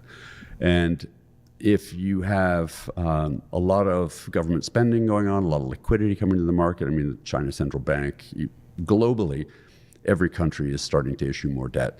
It's not just the US, and so global liquidity is growing rapidly. Bitcoin tends to lag M2 by about 90 days, typically. But you have these little foibles, like Trump could decide on a new tariff policy, and then you'll see the market drop. Or he may remove tariffs altogether, and the market will go up. So you have these, I call it policy changes that can affect the price of Bitcoin. You have also portfolio adjustments, right? Where you have people not who long have run, but previously short been term. In equities who now sell equities, go into bond portfolios, and as they re-level set their portfolios, what ends up happening is, Bitcoin is an allocation of their portfolio. And if they decide they're going to rebalance to or from Bitcoin, or they're just liquidating a certain portion to go into cash because they want to go in and buy something else, then they'll liquidate across their portfolio potentially. And so those are the things that drive these dips. The big dips, the 20% dips, those are more macro. Yeah. The Fed decides that we're not going to cut interest rates at all. You'll see a $10,000 drop in Bitcoin on something like that.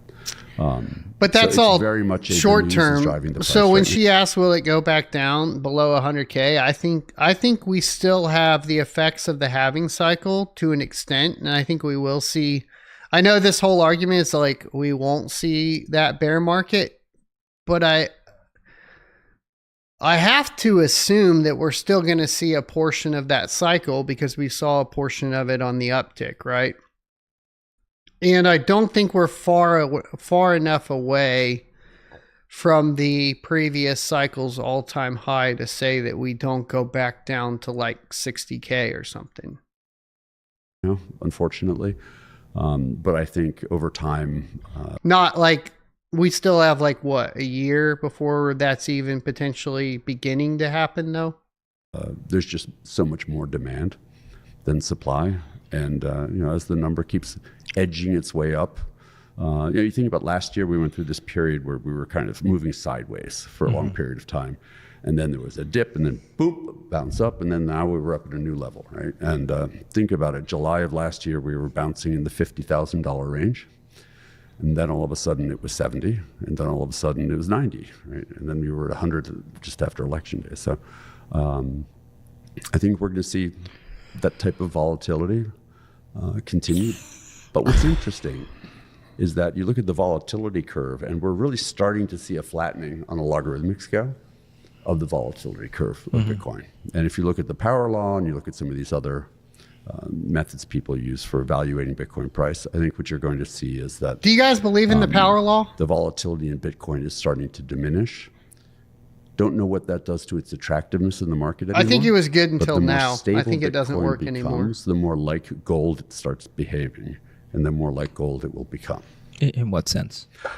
Gold is historically a very stable asset. It doesn't move up and down very much until recently, when you saw nation states buying gold because they don't want to hold treasuries, they don't want to hold dollar-denominated assets, and they're viewing gold as a better reserve asset. People are starting to view Bitcoin as a very good reserve asset if Bitcoin's volatility decreases, right? No nation state wants to have to go to report that, well, we have a $500 billion in Bitcoin and there was a 15% drop in the price of Bitcoin, and so we just lost all this. It doesn't hold true anymore because the influence of the price has shifted. I think I talked about it not too long ago. We can get into it, but effectively, like, because there was also like I never really even looked into the power law until Caspa started saying that they were the only other crypto to adhere to the power law. And then I was curious because I needed to understand what that meant. And right, so let's pull that up. We'll just do it. It's fine. We're just chilling now. I got my rants out. So let's go ahead and Bitcoin power law. So let's go look at it. Do they have the definition? All right, so power law model has evolved now into a full theory of Bitcoin behavior. Oh, they did a video.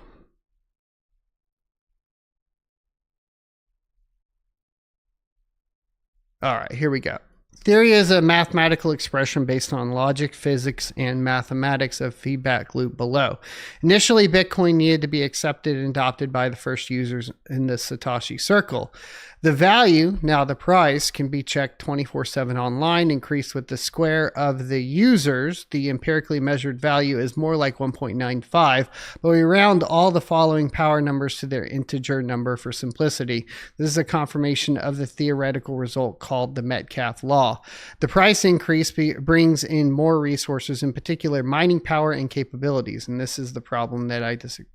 We'll get into it. So the increase in price decreases the time to mine a block, but because of the difficulty adjustment, the hash rate necessary to mine a block is changed iteratively.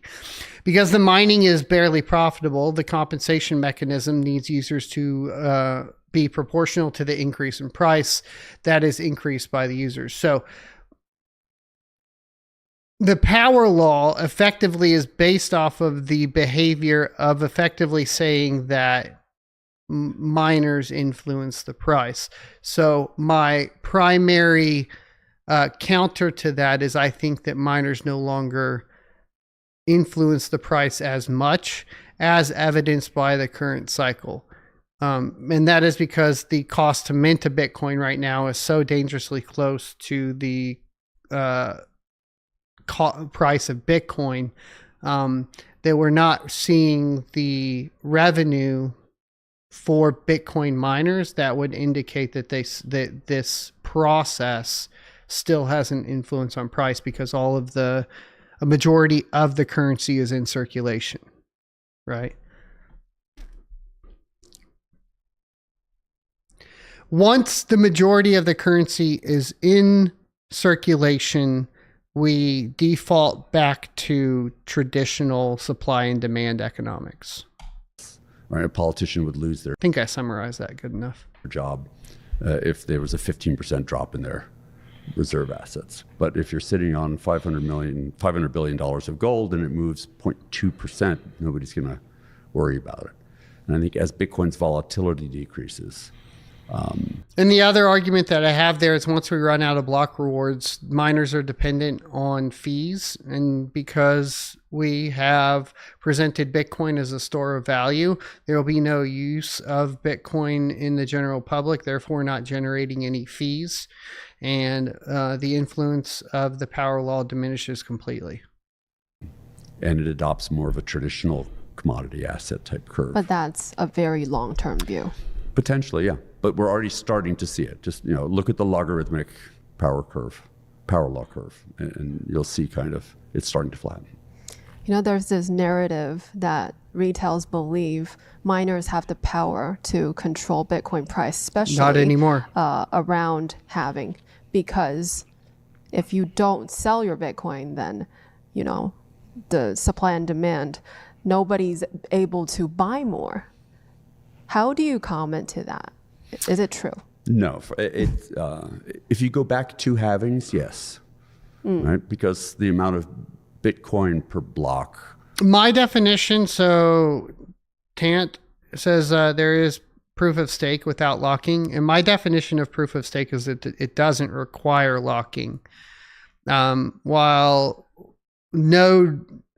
basically nodes, which I guess now are being called effectively proof of useful work, do require locking. That's the distinction, right? Was significant. And miners were really not in a hodl mode, and then they were selling, and then some of them would hodl. For most of 2024, all miners were in a full hodl. Now in 2025, you're seeing most miners actually selling.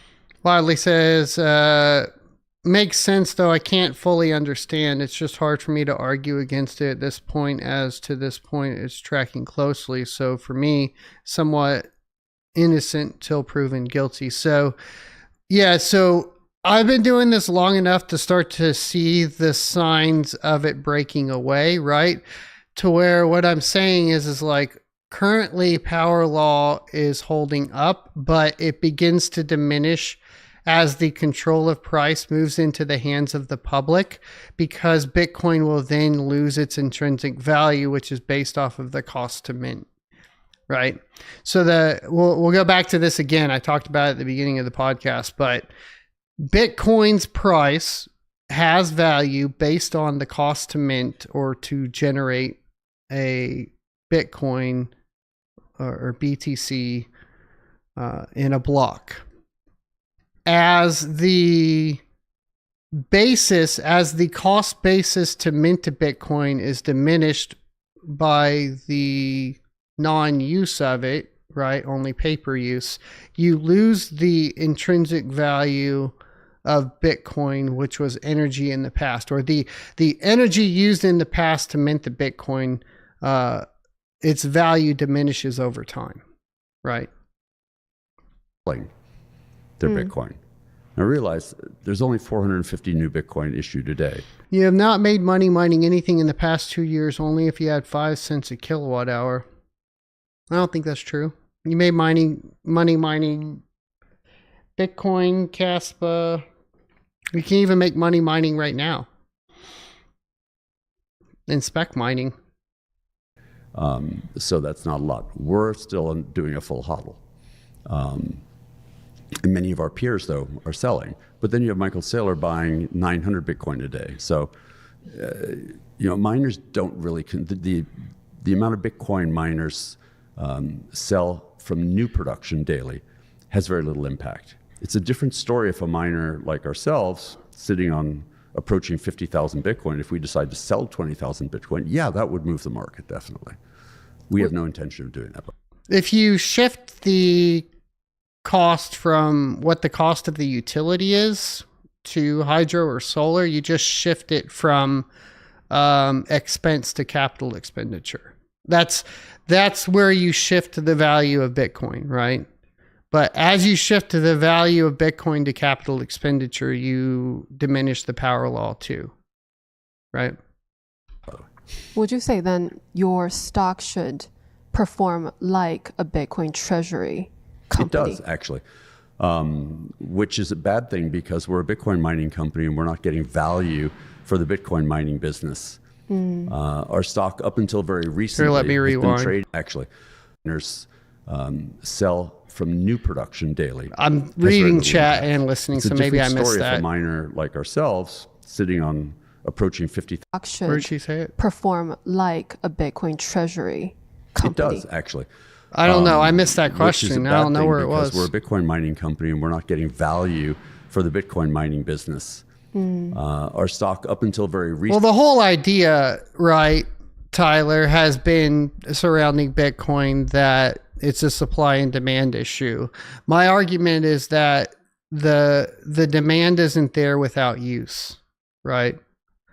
So effectively, my argument is that when Bitcoin stops being utilized, then it loses its use. Like gold still has use, right? And so if it loses its use case, then it loses its value potentially.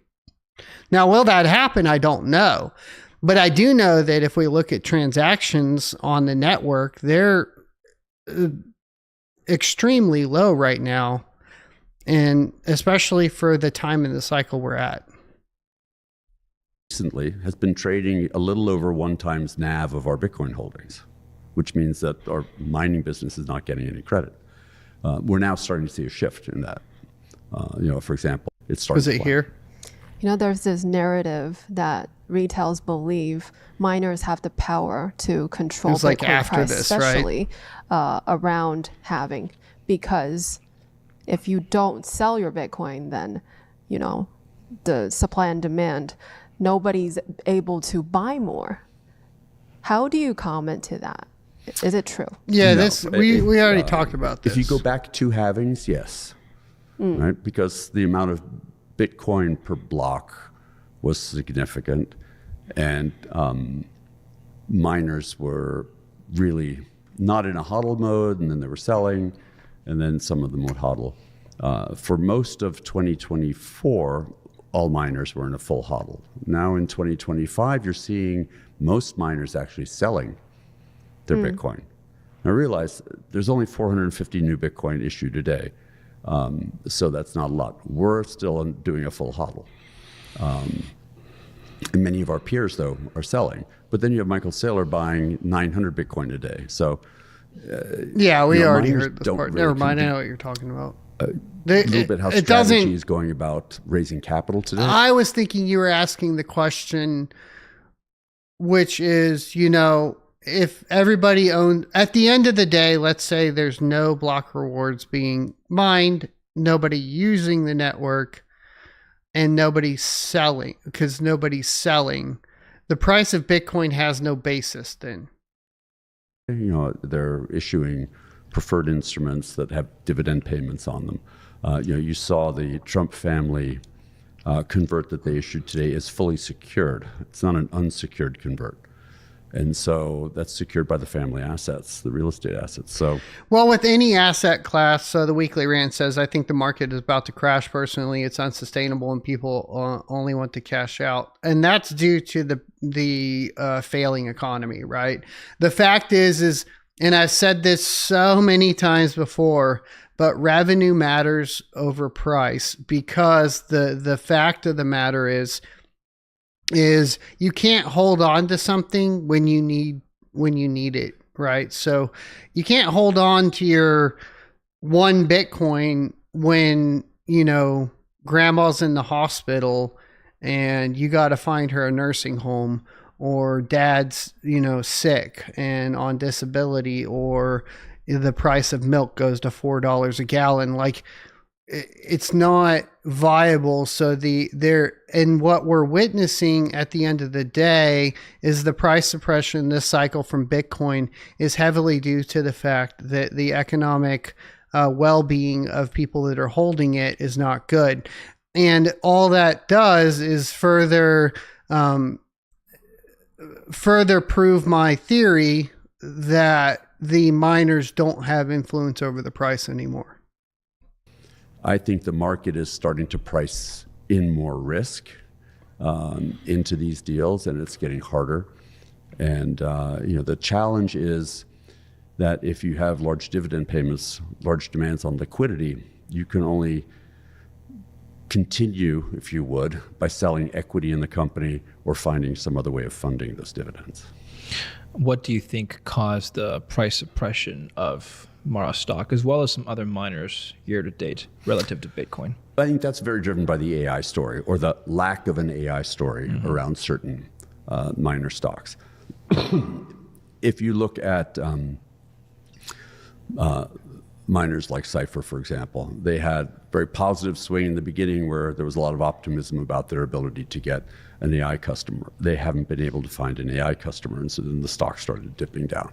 CleanSpark and Mara have been viewed as kind of quasi-mining pure plays. Hey, Alex, I shake the right leg, but sometimes the left leg. I keep moving because it stops the AS from hurting. And I never knew why I did it for a long time, and then now I know.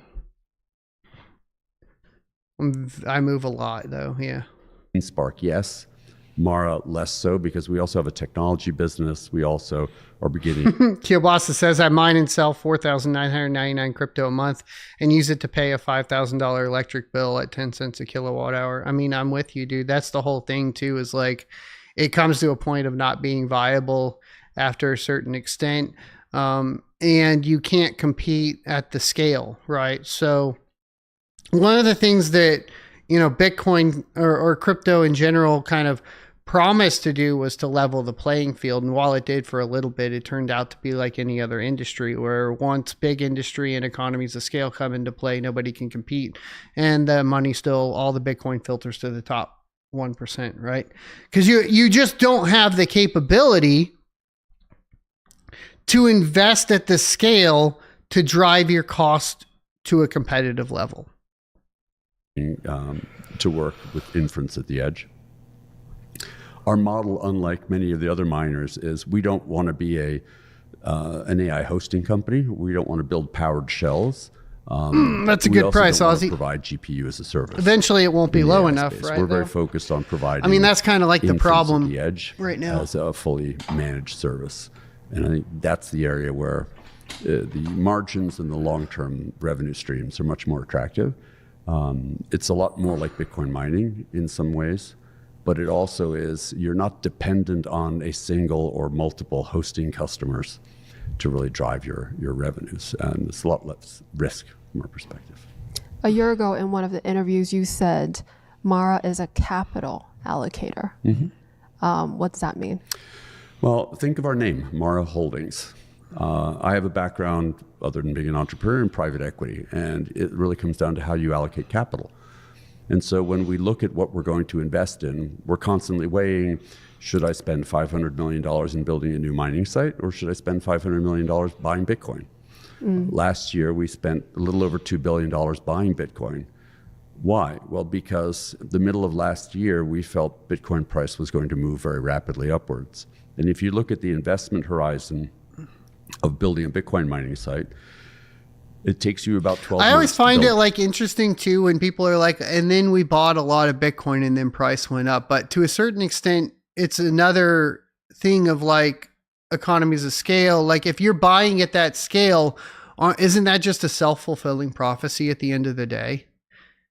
It's like if like a small crypto debt, or like it's like all the cryptos on pump.fun, right? They release a token, the dev buys it up, and because the dev bought it up, the price went up.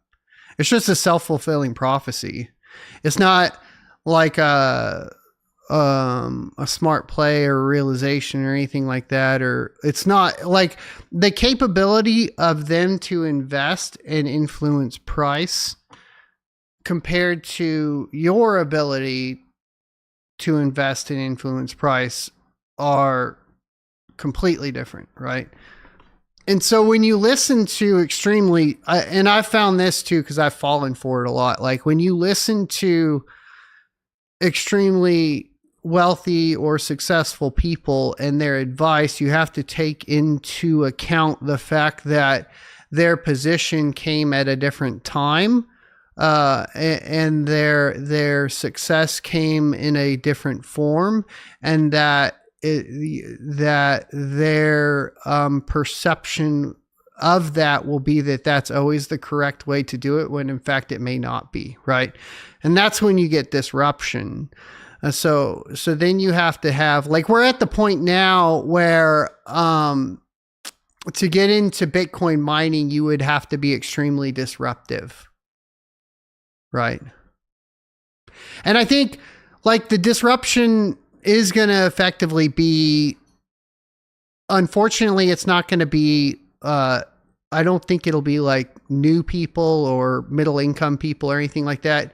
I think the disruption for Bitcoin will come into play when power companies and co-ops get in to the game. But until you produce your first Bitcoin.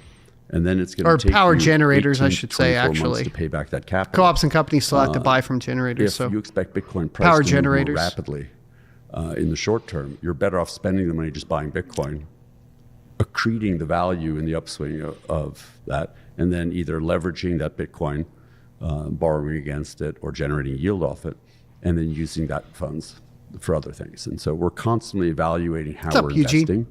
At the same time as we're constantly evaluating how we're raising capital. What's our average weighted cost of capital? Do we want to sell equity? Do we want to use convertible debt? Do we want to use debt on our assets? Do we want to use project financing? Oh, it's always easier to make money when you have money too. To Bitcoin Ask me how I know. Banks weren't open to it. That is now changing. And I think what we're going to see is the cost of capital for Bitcoin miners is going to come down. The other thing that we've done is we've now started being very focused on what we call near zero cost energy. So we bought a wind farm at the end of last year. At that wind farm, we have essentially zero marginal cost energy. Whenever the wind blows, that energy essentially is free because there's no input cost. There's no gas, there's no coal, there's no input fuel. We can take miners that we've already depreciated fully from a site, and we depreciate our miners over 3 years, and we can relocate those miners to the wind farm. They operate only when the wind blows. Mm-hmm. But what that means is that there is zero CapEx spend on the miners, there's zero depreciation on those miners, and there's zero cost for the electricity. Yeah, but you have every time the wind blows. You still have he's very good. So you still have CapEx on the windmills, right? So you still do effectively have some CapEx. But I like you can always tell when these sea levels, they're really good at this type of thing where it's like, this is a great idea because of this, while ignoring the other portion, right? And those miners can run. We're generating Bitcoin at near zero cost. Over time, as we retire more and more of our fleet, as we continue to upgrade it, we'll build a bigger and bigger percentage of our fleet that operates Not 24 hours a day. It may operate only 5, 6, 7 hours a day. But because the energy is free and the miners have already been paid for, we don't need a payback in the same time period. And that makes us much more capital efficient. Because think about it, a large-scale miner who is grid attached, paying 4.5, 5 cents a kilowatt hour, they are I suppose there is an expense for upkeep too, Alex. You're correct. But the bulk of the cost, and actually, I don't actually know with wind power, the bulk of the cost I would assume would be initial install, right? And then your maintenance costs are lower, but I don't know that to be exactly true. I would assume and maybe I doubt they like winterize and do all that though too. Like if they froze up, like I'm just thinking like if I was running it, like the issue in Texas where some of the windmills weren't winterized in the 2021 winter storm. It's like, if you're only doing it for Bitcoin, do you really even care? Just like let it go, like let it freeze up and we'll figure it out later. Constantly having to upgrade their mining gears, buy the latest equipment that's most efficient. And then what do they do with their old miners? They can't run them at their same sites anymore. So they have to either sell them, somebody like us maybe, or they have to do something else with them. And so we believe that you're starting to see, and a great indication of this is, look at the price and the demand for S19, which is now 2 generations behind current top of the state-of-the-art miners. Huge demand in the market for them. Why would you want to buy a machine that's 2 generations old that has 30 joules per terahash efficiency when the current machines are at 15? Well, it has to be somebody who has near zero cost energy. So we believe that that is the strategy long-term that Bitcoin miners are going to have to follow. They're going to have near zero cost energy, and they're going to have to really stretch the life of these assets, because otherwise the CapEx spinning wheel you're on is just too hard. It sounds like you have the infrastructure in place to become an AI data center or operate AI data centers. Is that something you've considered? So we're very focused on inference at the edge, which is different. I already know his answer because I watched him at Consensus. I got to meet him too. When people talk about AI data centers today, they're talking about learning. Learning is not something you get very well paid for. Once you've built a model and you then deploy the model, you deploy that model in a different data center where you then do inference. And you need a lot less compute to do inference because most of the compute goes into building the model. Now, hyperscalers like Amazon, Google, Meta, Microsoft, they operate large learning data centers that also do inference at the data center because they're doing their own proprietary data. Now you would think, well, the hyperscalers own all the market. It's not true. About 60% of data center capacity is still proprietary to the companies. Why? Because they don't want to let their data out of the house. JP Morgan does not let their trading data out into the public cloud. They do that all in private cloud. They do it in on-prem, near-prem sites. And when you look at inference AI, which is, if you look at the studies, most of the revenues from AI will come from inference. A lot of that inference is run on a factory floor. It's a system that controls the manufacturing system. It's running a model that is constantly optimizing how that factory is running and eking another little bit of efficiency out of that factory. And every night, the data from the day is uploaded into the cloud, a new model is generated, and it's downloaded to the factory, and they do inference at the site there. The military runs inference in the field. All this telemetry from drones that are coming in, from radar systems, goes into a data center that's sitting in a container out in the field. That's inference at the edge. And we think those are the markets where there are very good long-term revenue streams, where you can build very defensible moats, as opposed to competing with the Equinixes of the world and those types of companies. So Mara does mining. He didn't even bring it up here, but just like a little bit more background too. The infrastructure for AI is completely different than the infrastructure for mining in a bunch of different ways, but there is effectively, even from the physical configuration, where ASICs have a completely different rack and stack method, whereas you're going to use traditional like 4U servers probably, but basically like typical 47U server racks in an AI data center. But on top of that, you significantly increase your data requirements. So your networking changes. You don't need a ton of data for Bitcoin mining. So you're going to need to upgrade all of your networking equipment, as well as account for redundancy, and your maintenance costs go through the roof. If you look at like the amount of GPUs a lot of these models are burning through, right? It's constant GPU replacement, that sort of thing. So maybe a GPU mining farm has a better chance at making that move to AI, but I don't think Bitcoin mining does. And to follow that up, learning a little bit more here from him too was pretty cool, as far as understanding that while there is revenue in building the models currently, which requires a lot of high power compute initially, the eventual revenue that you are going to want to aim for in the AI space is running inference. So also AI, for Bitcoin companies, all AI is BTS, Asian. Is and that for what you're other saying? companies, Be they're more. ETS. I'm confused. How do investors look at Mara then? It's a lot of things. Yeah, it's a good point. There are many people who are confused a little bit with what we do. We have those who are fans of our treasury company model. There are those who are fans of our Bitcoin mining model. And then there are fans of our technology business and what we're doing there, which is still a very nascent business. So how do you overcome that? Well, part of it is you have to communicate with the investment audience and educate them. Another thing is we potentially have to look at things like segment reporting. So separating our treasury business and the yield we generate off it, et cetera, from the Bitcoin mining business and how we report it, not physically, but just how we report it, so that we can talk to the different investors in different ways. You could potentially create a tracking stock for the treasury business versus the other. There are a lot of complex ways to do that, which I don't think necessarily makes sense today. But we view Bitcoin as the treasury asset we want to continue to hold. Right now we're producing quite a lot of Bitcoin every month and adding to our stockpile. Starting to think without having to go to the market and buy it.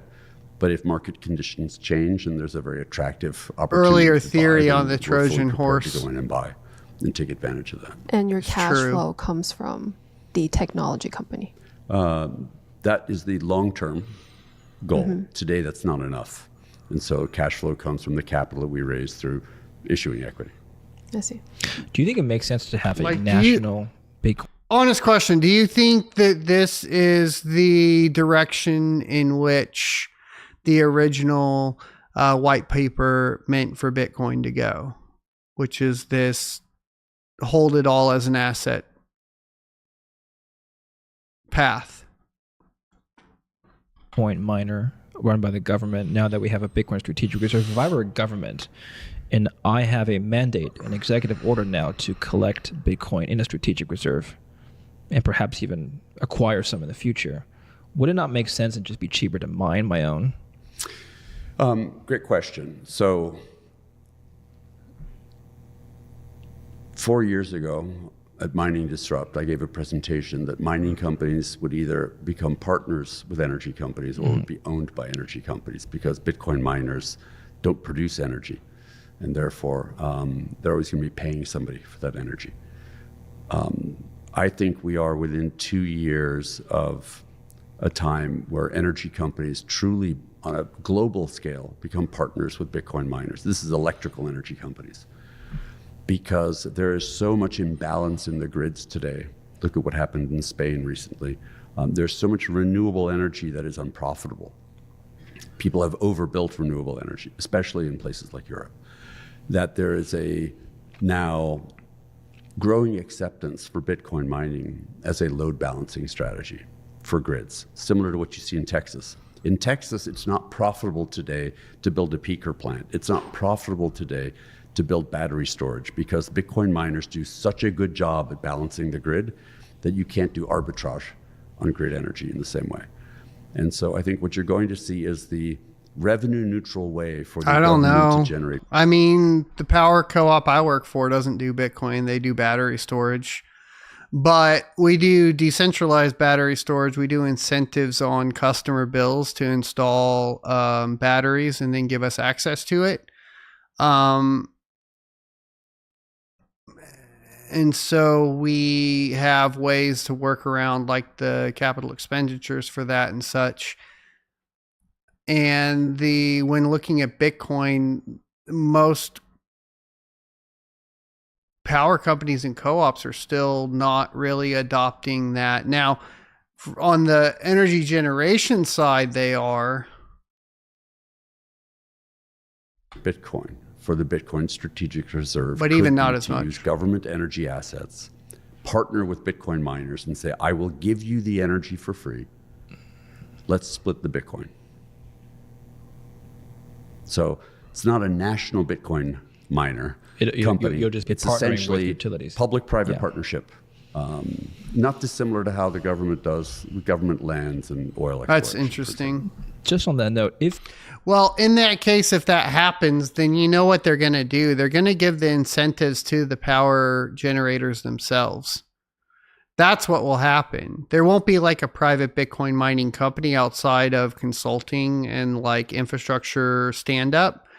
The ownership of that will still be like under power generators, companies, and then partnering with the government, because that would be, there's already close ties there, right? So I don't know that, like, other than experience in building out the infrastructure and management, I don't know that they would need that. if you ever were to have a surplus of energy from your wind farms, would you consider companies. selling that back to the grid? And Absolutely. in a sense, becoming a utility company yourself? If we can't mine Bitcoin with it, we'll certainly monetize it by selling it to the grid.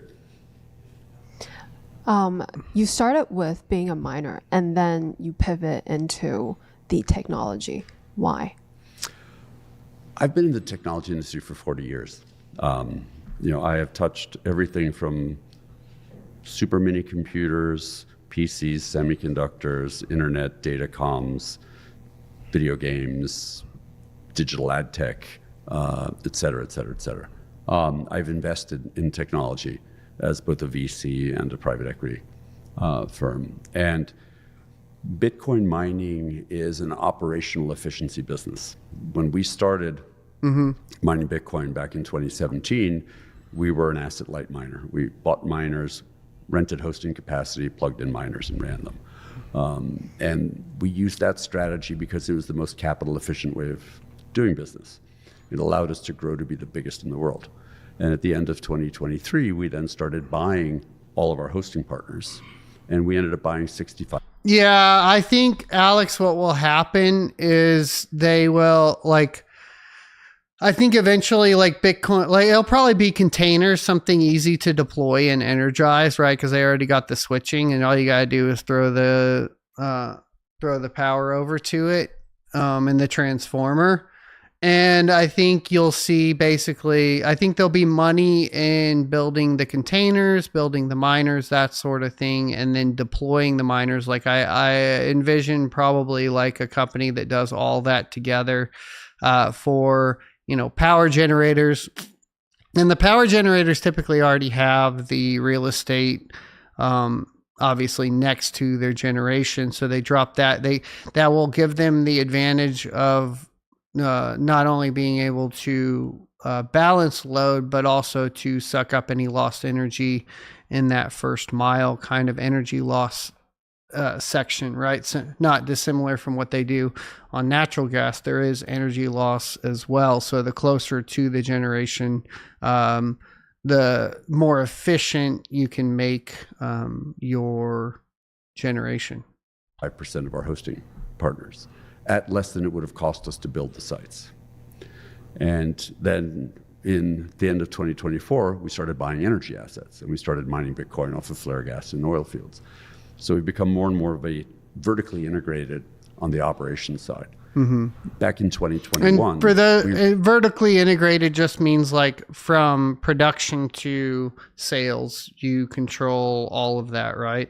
So it just means like if you wanted to vertically integrate a pizza shop, you would have the dairy farm that creates the milk, and then you would have the factory that makes the cheese, and then you would also be able to make the pizza, right? Vertical integration means you own all points in the production up to the delivery to the customer.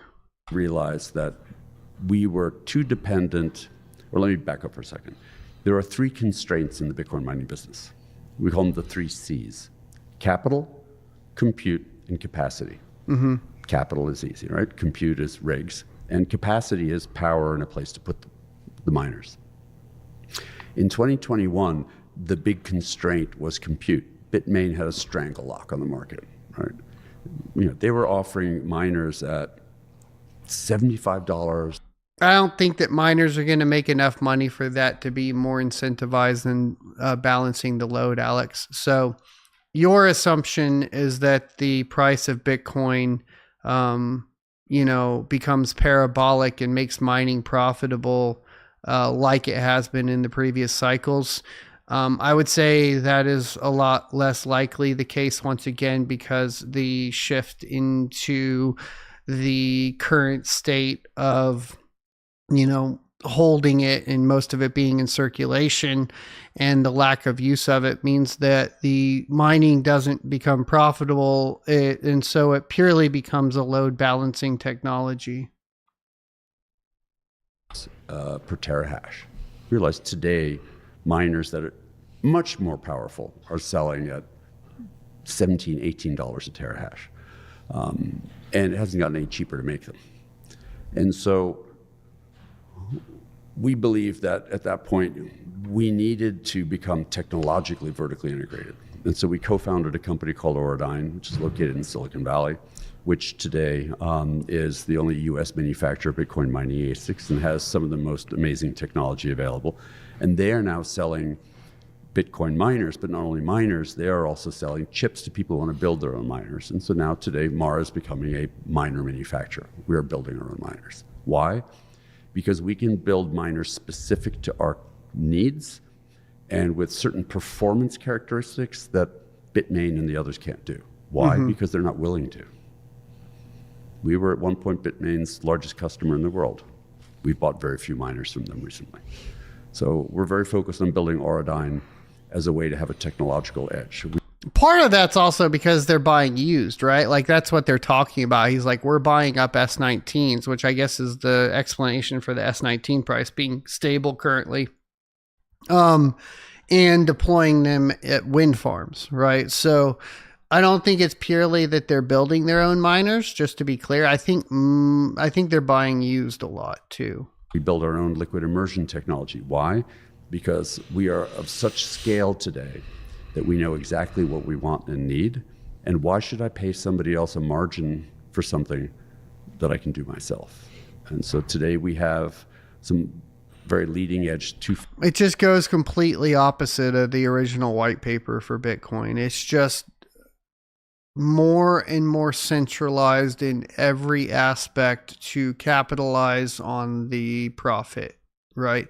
Like that's what you're hearing is vertical integration is just honestly is another term for centralization, just so you understand. And he's saying like that's obviously what makes their company valuable, and it does. And that is like the natural path for any, company or government, really. My argument would be is that eventually you will have governments doing this in conjunction with power companies, because they'll get the same idea. Why should I pay a premium to have somebody build out the facilities for me and blah, blah, blah, when I could just do it myself? Based liquid immersion technology. And we have other technologies in our technology business, not just firmware, orchestration layer, our own pool. Our mining pool, for example, operates with a luck factor above 0, meaning we're positive luck, over long-term periods. What does that mean? So statistically speaking, if you have 1% of global hash rate, you should earn 1% of the blocks. Mm-hmm. We earn a little bit more than that. How? Let's just say that when you make technology very efficient, you remove latencies from what you do, it lets you react faster. And remember, I was talking to you guys about that so many years ago. Build your own pools on your own sites. You reduce the amount of latency, and therefore you have a bigger, higher potential of solving a block faster or submitting a block to the network, which means that you will win more. We've known about this for forever. Think about this way, that once a block has been solved, it may be solved in just under 10 minutes. Mm-hmm. Ideally, the Bitcoin blockchain, the network is constantly adjusting itself to hit the 10 minutes, which is why you have the difficulty increase. It's not constantly. It adjusts every 2 weeks. The difficulty only changes every 2 weeks. Oh, okay. He got it. Never mind. If you're very efficient, you can swap what your miners are doing from one block to another block if a block is near being solved and you don't think you will solve it. Oh, I didn't know that. This is cool. Learn Game something theory. every day. I only have one more question. Actually, it's Bonnie's question to Jack Mallers. You asked him about the... Yeah, then you get into like some fun stuff too, right? Weekly Rant being like mining your own transactions. And then, you could even get into like crazy stuff with like all the examples of like sandwiching and all that with Ethereum. The theoretical possibility of altering the 21 million Bitcoin cap if institutions pressure. Anyway, I'll let you ask this question if you want. It's a good question. Okay. I asked Jack Mallers the other day this question about, in this wild imagination, we all know that, Bitcoin is decentralized. There's miner, there's nodes, of course, there's us. But let's say a country becomes super powerful and somehow they acquire over half of the miners, find a lot of, people that are running the nodes and try to change the 21 million cap. Is it possible?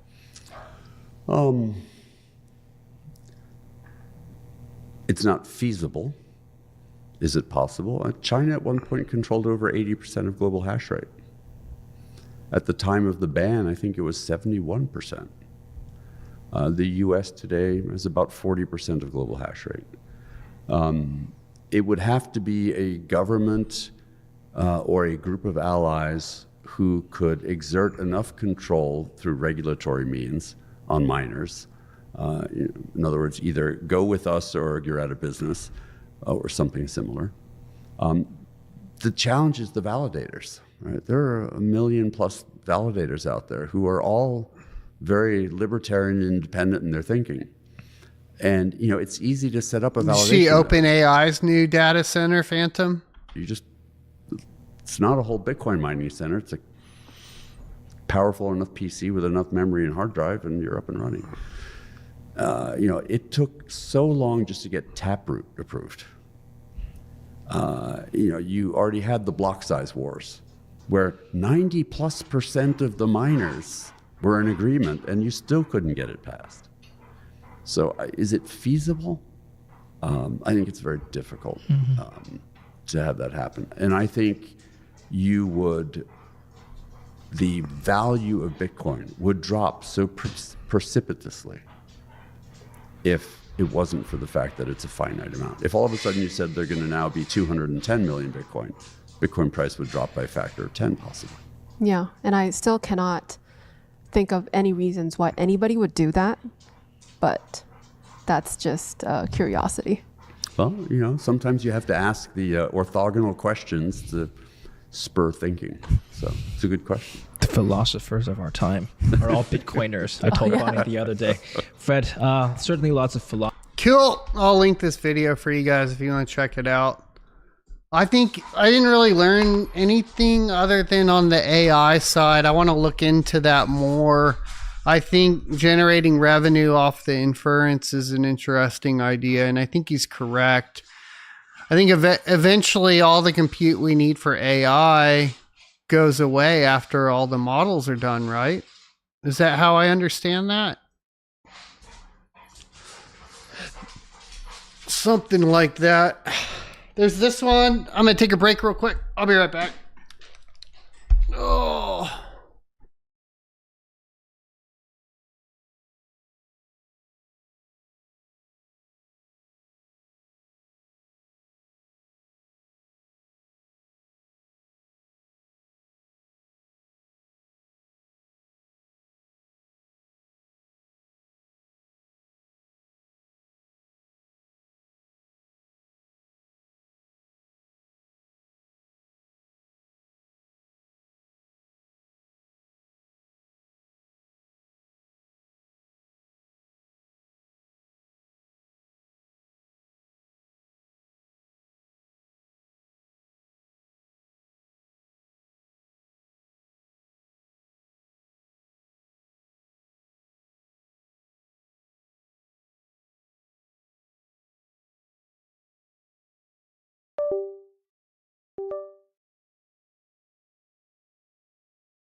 How many of y'all been in here since the beginning, dude?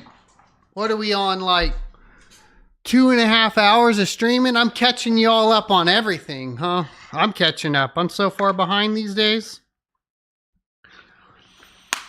Let's see. So if AI will be compressed into smaller instances using quantum, at that point we're cooked. Well, we're probably already cooked, right? Man, I want to go pull a wind farm on the, put a wind farm on the roof now. Yeah, I don't think that's going to work, is it? Latrell said, yeah, you wouldn't think the models would be ever be done. The efficiency to train them might change.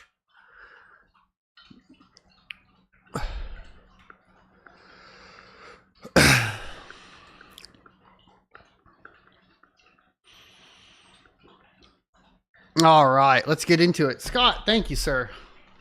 So this one is, I live 500 feet from a Bitcoin mining farm. This is in Texas. If you guys don't know, I live in Texas. So, of course, we got some boomers up here. Looks like complaining about noise. Them damn kids in there, Bitcoin miners. I don't know if you can hear this, but this little noise meter tells me that there are unhealthy levels of noise. Something strange is happening. So I'm going to say this right off the rip. I slept in my Bitcoin mining farm for 6 months, and it definitely was not healthy. 100%, no question about it. Unhealthy, felt like shit.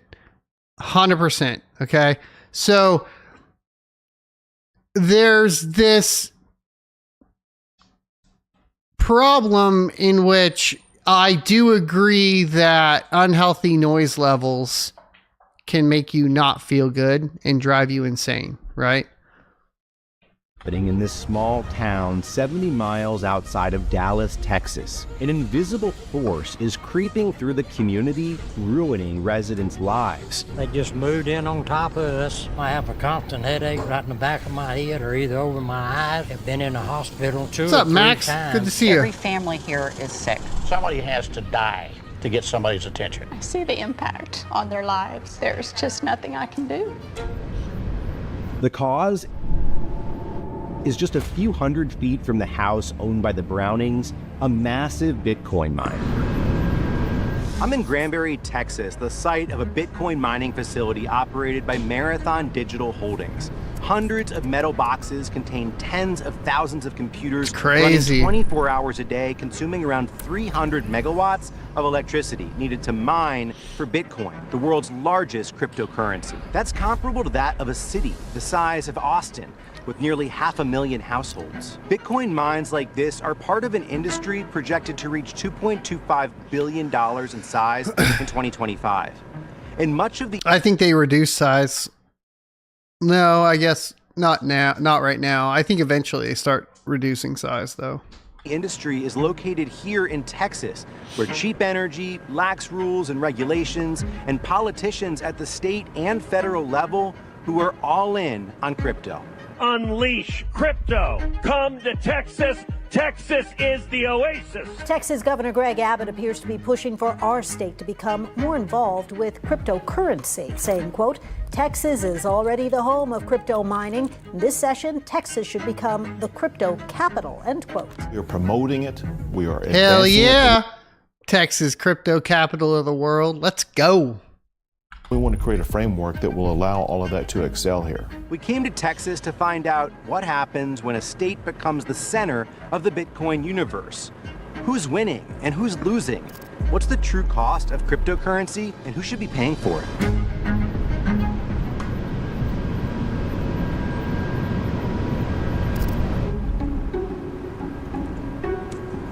Well, I went to the window and I listened and I thought, man, this is going to be a rough night, and it was. So it'd be a long day for me. You'll have to take a nap after a while. We don't have time for a nap, not today. I do need that coffee.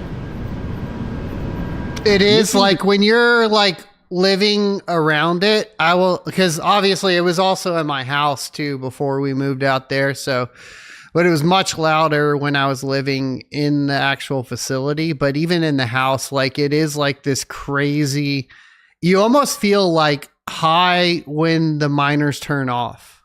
It's hard to explain. And maybe some of you guys as miners know this. It's like when you've been in there all day and you've been working on them, right? Like let's say you've been working on them, even if you have earphones on and all that sort of stuff.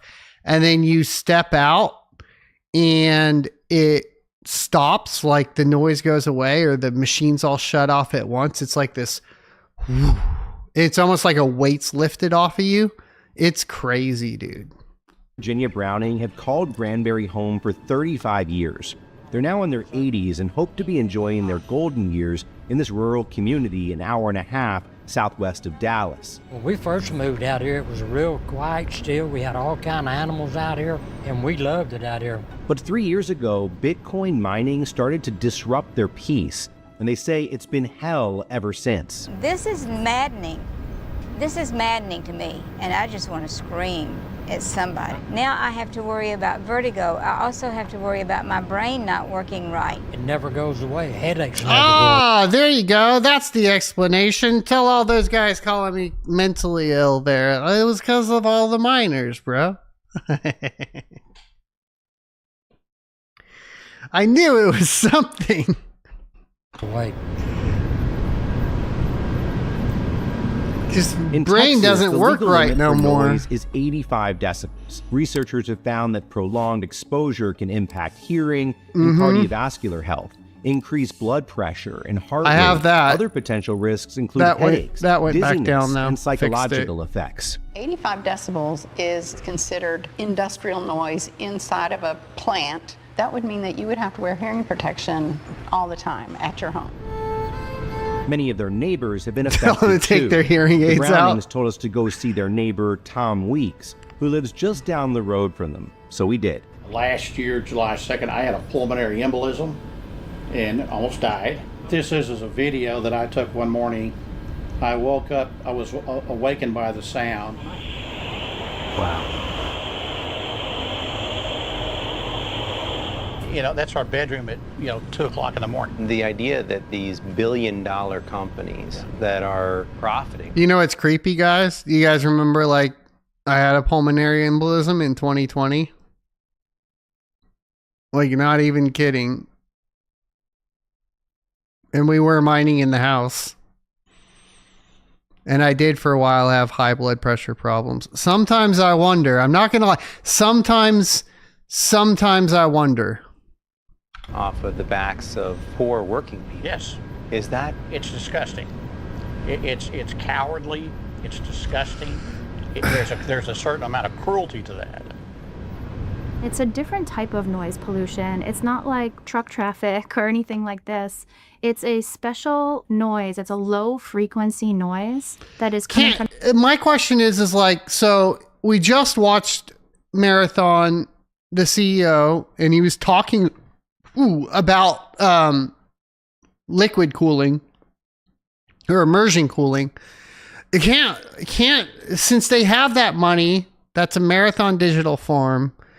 Can't they just implement immersion and get rid of 99% of the noise? I think there was a lot of... So 2020, there was no stress for... I mean, I was building a lot of rigs, yeah. And all of that. But my stress wasn't really high because I was able to quit my job or whatever. I think my stress is high now, but there's a lot of other reasons for that. These operations, and it is incessant. Cheryl Shadden has lived in Granbury for almost 30 years. Come on, let's all go. And has been it's leading the Granbury, community's Texas? effort to organize and fight Bitcoin mining. As we're talking, you can hear quite a loud, constant noise all around us. 24/7. On a scale of 1 to 10, how loud? What? So I know that, like, when I was looking around at moving my farm down here, when I called and talked to a lot of people, like in Central Texas, like, there's ordinances, right? Like, I have to build X amount away from all houses or whatnot. So, and I don't see anything wrong with that. In fact, I think that's good. I think you should be and there's so much space in Texas. It's kind of baffling that this would happen in the first place. What is it right now? This is about an 8. So it gets worse than this. It gets worse than this. Remember, the legal limit for noise is 85 decibels, and Cheryl showed us readings in her house into the hundreds. This is inside of my house.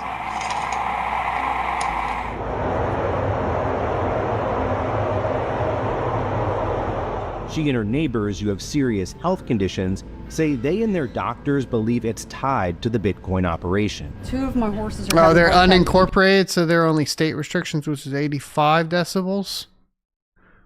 But then she's showing 100 decibels in her house. I don't know. I'm just wondering... I'm kind of wondering, like, there are already regulations surrounding this in my experience. And I'm a little confused as to how this happened. Being weighed on when the noise is really bad across the street, they're anxious and disturbed and fretful and worried, so it affects them as well. One horse died year before last. I'll never know why. She's been here her entire life and never had any illness or any problems. The mine in Granbury is owned by Marathon Digital, a Florida-based firm traded on the stock exchange. It's valued at more than $6 billion, with she has a profits Bitcoin rising shirt more on. than 13% this year alone. In 2022, Marathon... I think that it is perfectly fine. This is me. I think it's perfectly fine to both support Bitcoin and also say, hey, don't put the miners right next to my fucking house. Like, what's wrong with that? Like, I don't like that we live in a world where it's like all or nothing with everything. Like, no, that's not like there's compromise. Like we can just say, hey, or immerse all of these things.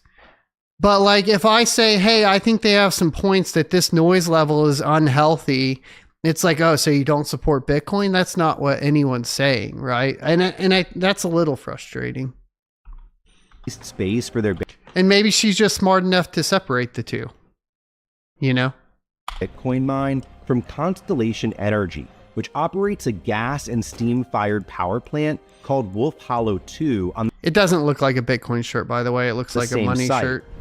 We're sitting in front of the crypto That's mine, not a Bitcoin looking shirt. at all of their miners. If you notice, But this worth is the the newer rant. wall that got put in by Marathon Digital that's supposed to be sound suppressive. Fines are which cheaper it's than not. the upgrades. You can see Yeah, a and big we gap gotta in it right here. we gotta stop doing that too in the United States, where like the fines should scale with your income. Period.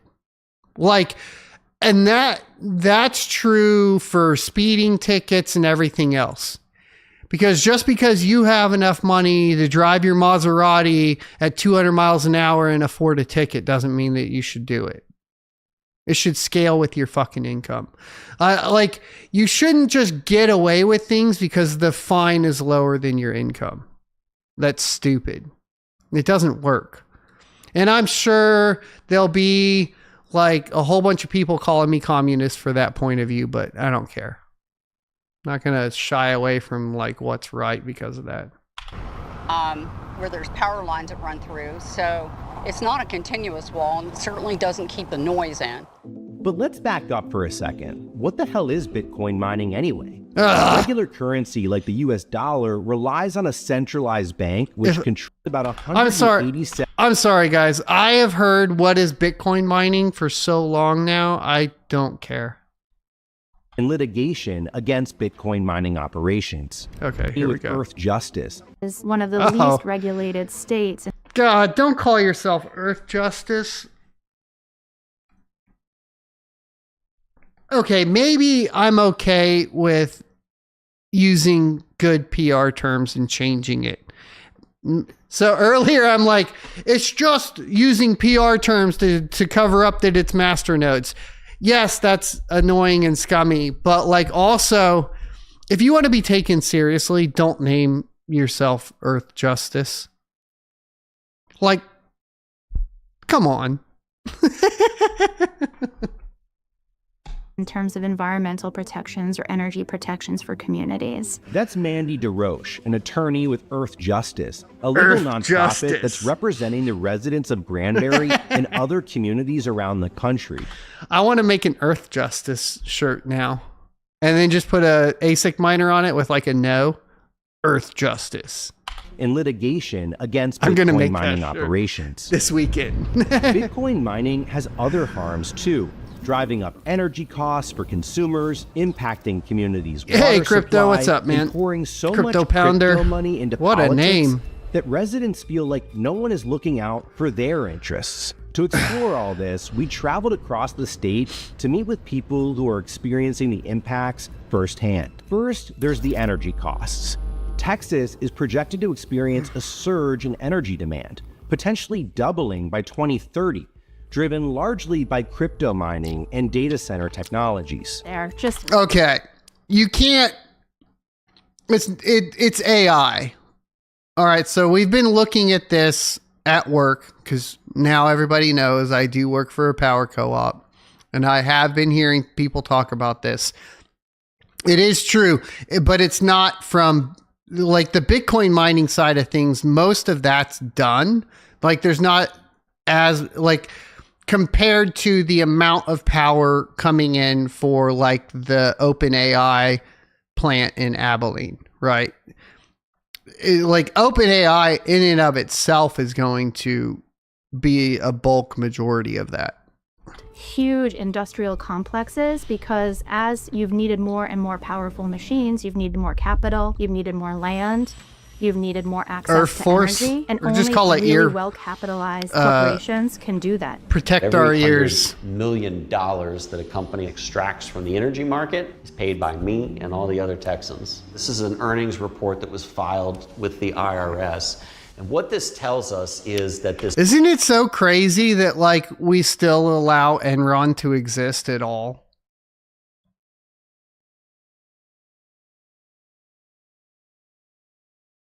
Like, does that not seem crazy to anyone else? Like, did they just distract us with abortion and trans rights and homosexuality to argue over while they were like, yeah, Enron can stick around? One facility resold energy during Winter Storm Uri. So they held on to the electricity that they had. They sold it at a profit during a crisis, right? That's price gouging. In another context, that would be illegal. And instead you have a company that's bragging about the money that it made while people were dying in their homes. They pay significantly less for their electricity. Okay, we don't have to get a lot that extreme. Like maybe 2 people died, okay? We're good. Than everyday Texans. The places we visited across Texas have a few things in common. They're rural, and they've experienced a loss of industries, like the town of Rockdale, everywhere, which once employed thousands of people at an aluminum smelting plant, which permanently closed in 2017. A year later, the town welcomed Bitcoin investors with open arms, with large-scale Bitcoin operations in place by 2020. We met up with Jim Gibson, Rockdale's Economic Development Director. There is a lot of demand on the energy grid. Yes. The price that residents are paying for their energy is going up. Does that resonate with you? At a personal level, well, there's like 2 parts. Please don't print this part. There's like, is that okay? I mean, we'd love to have your honest take. I don't think there's anything wrong with that. Yeah, that's like the one part about it all that I really personally don't care for. So that's just my opinion. This can't be true. The rise of cost of energy is not due to the Bitcoin miners. If anything, the Bitcoin miners stabilizing the grid would reduce the energy cost because it can bring the load down to a stable point to where the arbitrage for trading energy is reduced. So if energy cost is going up, I don't think that has anything to do with the Bitcoin miners as much as it has to do with the greed of the energy company. Period. That's not the opinion of the city or anybody else. The next big harm we heard from residents about was the water usage. They're manipulating our electricity. And taking water. And taking water. Teresa lives 18 miles from Corsicana, Texas, where Riot Platforms is building out what is expected to be one of the largest Bitcoin mining operations. Corsicana is pretty awesome if you guys can ever go. What better place to build a 1 gigawatt site? Teresa is concerned about Bitcoin's demand for water. Corsicana's mine is projected to use up to 1.5 million gallons of water per day. That's an eighth of the city's water supply. She took us to nearby Navarro Lake, which she says dries up every 4 to 5 years. This has been a problem in Texas overall, which is the water problem. The water problem's coming from the fact that everybody moved here from California. There's too many people and not enough water, and that's going to have to rebalance itself out, either by hopefully California changing their policies to attract more people back, or some sort of weather manipulation technology. I don't really know. But like I live in an area or close to an area where I lived just a couple years ago. I lived in an area that's known for like its rivers, and I had lived there kind of gone back there and visited there a lot throughout my childhood, and the rivers were never low. There's natural springs, and there's this one spot where you can go, and the spring was always full, always running. And then after I moved there, and then everybody was moving in here from Austin, to Austin from California, they were building, they basically built this big water pumping station off 35 and started pumping all of the water up to Austin to take care of all the new influx of people. And so now every summer that spring is completely dry. This is the lake that you are... Yeah, if you're talking about the Texas floods, but that's not like a normal thing, right? Get a ton of water. That's also not going to make up for the amount of people either, right? Concern that the Bitcoin mining companies could be drawing water from? Yes, you've got a lot of people that have moved into this area. Last thing we needed. What percentage of California is desert too? I mean, it's the same here in Texas. You're going to have more water problems in West Texas than in East Texas. So it's also regulated geographically within the states themselves too, plus population density, right? Like if you build anything along 35, or if you live anywhere along 35, you're going to have water issues because of the population density. Whereas like if you live further out, this situation seems to be specifically, I guess Corsicana population's not that heavy. I'd have to look it up. So it is one industry using up all the water, which is an interesting problem.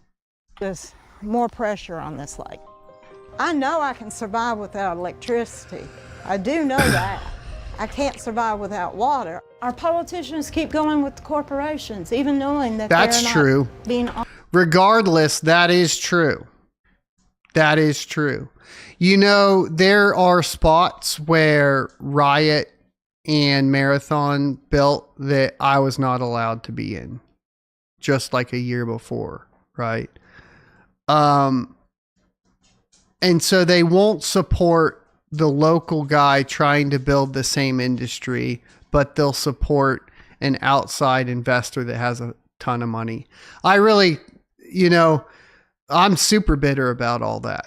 The fact that like I can be ahead of the game, have my business plan ready, present it, and get declined, not from the credit perspective, because I had the capital, but from the perspective of even being allowed to build in the same general area, while Riot can come in and do it the next year, really kind of pisses me off.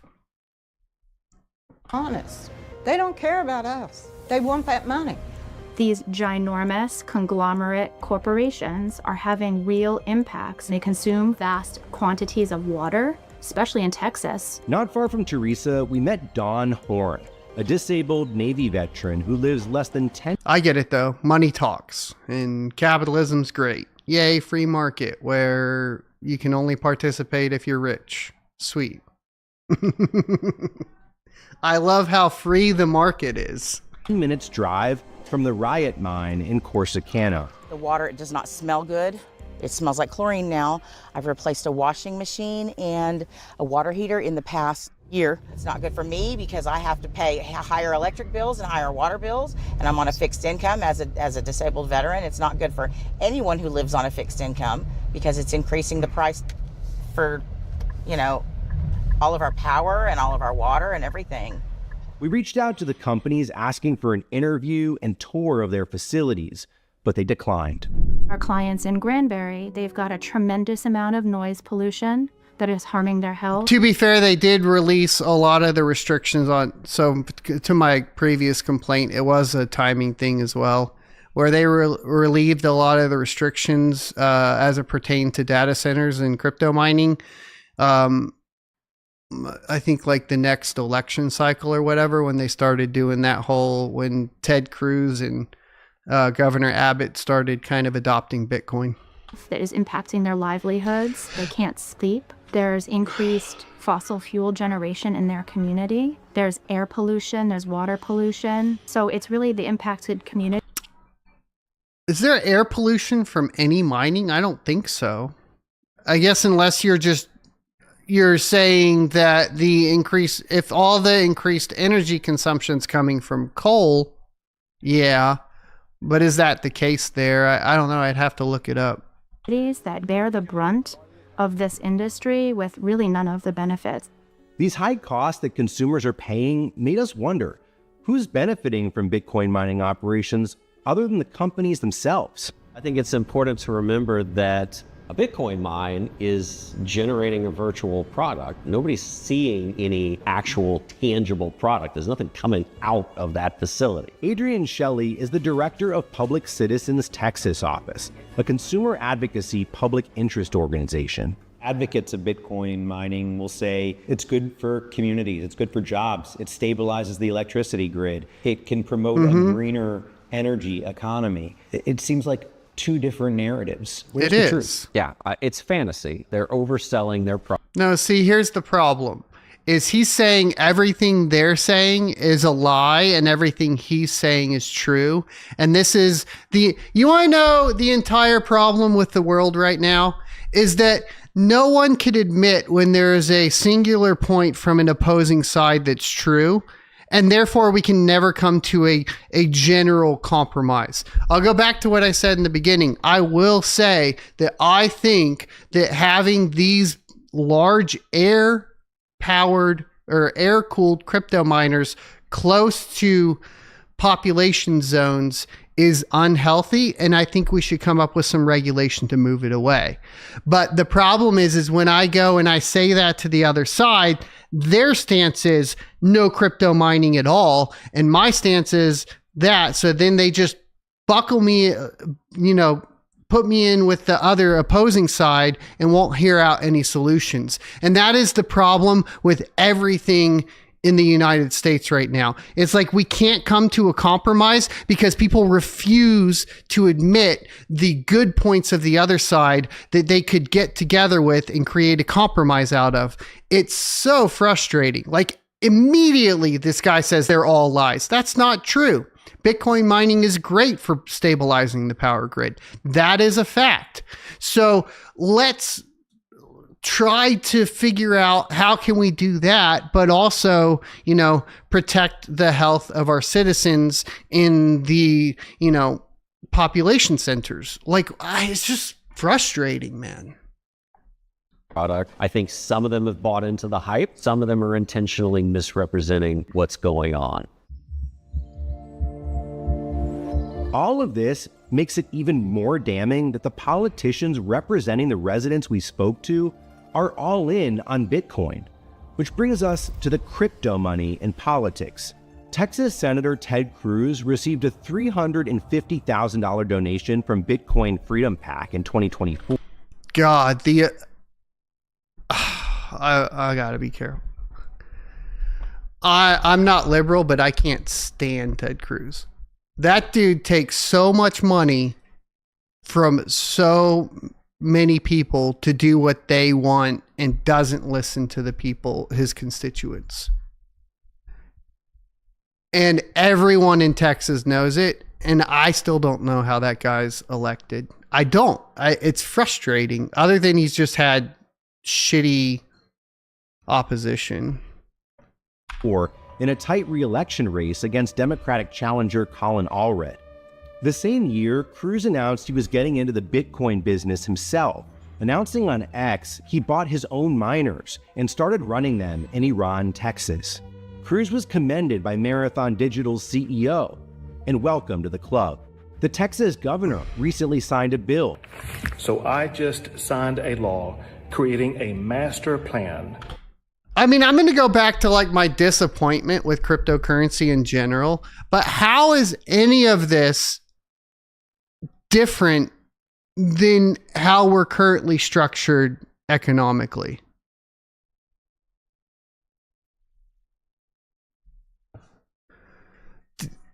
Is Bitcoin actually solving a problem yet? I don't know. It is frustrating. Creating a strategic Bitcoin reserve that could use millions of taxpayer dollars to purchase cryptocurrency. President Trump once called Bitcoin a scam. Bitcoin, I just seems like a scam. I don't like it because it's another currency competing against the dollar. But then big donations came into his campaign coffers, and he changed his tune. If crypto is going to define the future, of course. I want to be mined, minted, and made in the USA. It's not going to be made anywhere else. National blockchain lobbyists and his family got in on it too. The answer is crypto. What's up, And Macron? I think that's going to be the future of finance. If we can accelerate that process by going all in on it, I'm for it. According to Public Citizen, crypto corporations provided nearly half of the $248 million in corporate money to influence federal elections in 2024, and the industry has gotten exactly what they paid for. Efforts to regulate crypto at the state and federal level have been largely unsuccessful. 2 years ago in the 2023 legislature, we had a piece of legislation that specifically regulated cryptocurrency mining. It limited their participation in the demand response program. It prevented them from getting local tax breaks, and it required them to register with ERCOT. It didn't even get refiled this session for a bill that passed the Senate. Yeah, I remember that. We not talked even about be it. refiled this session. That says to me that lawmakers' minds have been changed by something about whether this is an industry that needs to be gotten control of or not. We reached out to the senator who sponsored. Well, I could go back to the fact that yes, the importance of controlling the hash rate of Bitcoin as a country is more important than the regulation probably at this point. I don't know. It's something, and so you don't want to stifle it too much, because in our current economic structure, it's not like we can have state-funded Bitcoin mines. So we have to do it through private industry. The bill, Lois Kolkhorst, but she declined to be interviewed. Cheryl Shadden has lived in Granbury, Texas for almost 30 years and has been taking daily readings of the noise levels. She works as a nurse anesthetist and says she hasn't gotten a good night's sleep since 2022, and her backyard looks directly on the giant facility. What do you say to some people watching this? Dude, sell that shit and move, man. I mean, that's the best case scenario. But if you, I mean, so strategically, maybe I'm just, thinking about this too much. But if I was her, I would try to get a documentary to cover it. And then I would use that as leverage to force Marathon Digital to buy me out for a price that's worth way more than my property. And then I would piece the fuck out. I'm just saying that's what I would do. As Sue would say, I couldn't live there. Why don't these people just move? My house is paid for. My house and property are paid for. But to prevent this, we need to effectively stop people. You can't allow it to be built that close to a house in the first place. I do think there needs to be regulation for that. Who would buy this place? You have to disclose. My property value has gone down 75%, and that's according to Hood County Appraisal District. The reality is my property value is worthless. Hood County Commissioner for Precinct 2. Yeah, would you buy that house? Would anyone here buy that house? Out of curiosity, I wouldn't. Nanette Samuelson has been working with Cheryl and other residents to incorporate their community into its own municipality so they can create a noise ordinance, since they're currently in an unincorporated part of Granbury. So they can zone things different, residential or commercial. They can put in noise restrictions. Yeah, and this is what I think Max was saying it earlier, that the Granbury's unincorporated, so they can't do that. And obviously they need it. Most cities in Texas are, I think. I know that they had some special privileges in Richardson for Riot. Just because I was familiar, I think I was looking at I was talking to a company, this is a long time ago, so I might not remember everything, but it was like a 10,000, 15,000 square foot building that I was looking at buying from them. This is back in the heyday. And I had cut the deal with them, and then I was talking to the city, and it wasn't far enough outside the city. Like, it was outside the city limits, but not far enough outside to meet ordinance. There's just a lot of different To run a cryptocurrency mining facility. And I think that was Richardson, Texas. options available for municipalities than there is for unincorporated county. And so what has it been like for you as a lawmaker trying to help your people, but not being able to? It's very frustrating because I see the impact on their lives. Sorry. And there's just nothing I can do. It's the Wild West out there. Our systems take a while to catch up to these problems. And so it doesn't have the equivalent regulations that protect health and protect. That's such a key point. She's right in the fact that, like, our government doesn't move fast enough for how fast technology is moving right now across the board. And it's almost as if something fundamentally needs to change for us to keep up with the rate of change in technology at a government level, right? I think she's 100% correct here. I don't think that we're able to move and adapt fast enough from a regulation perspective in our current form.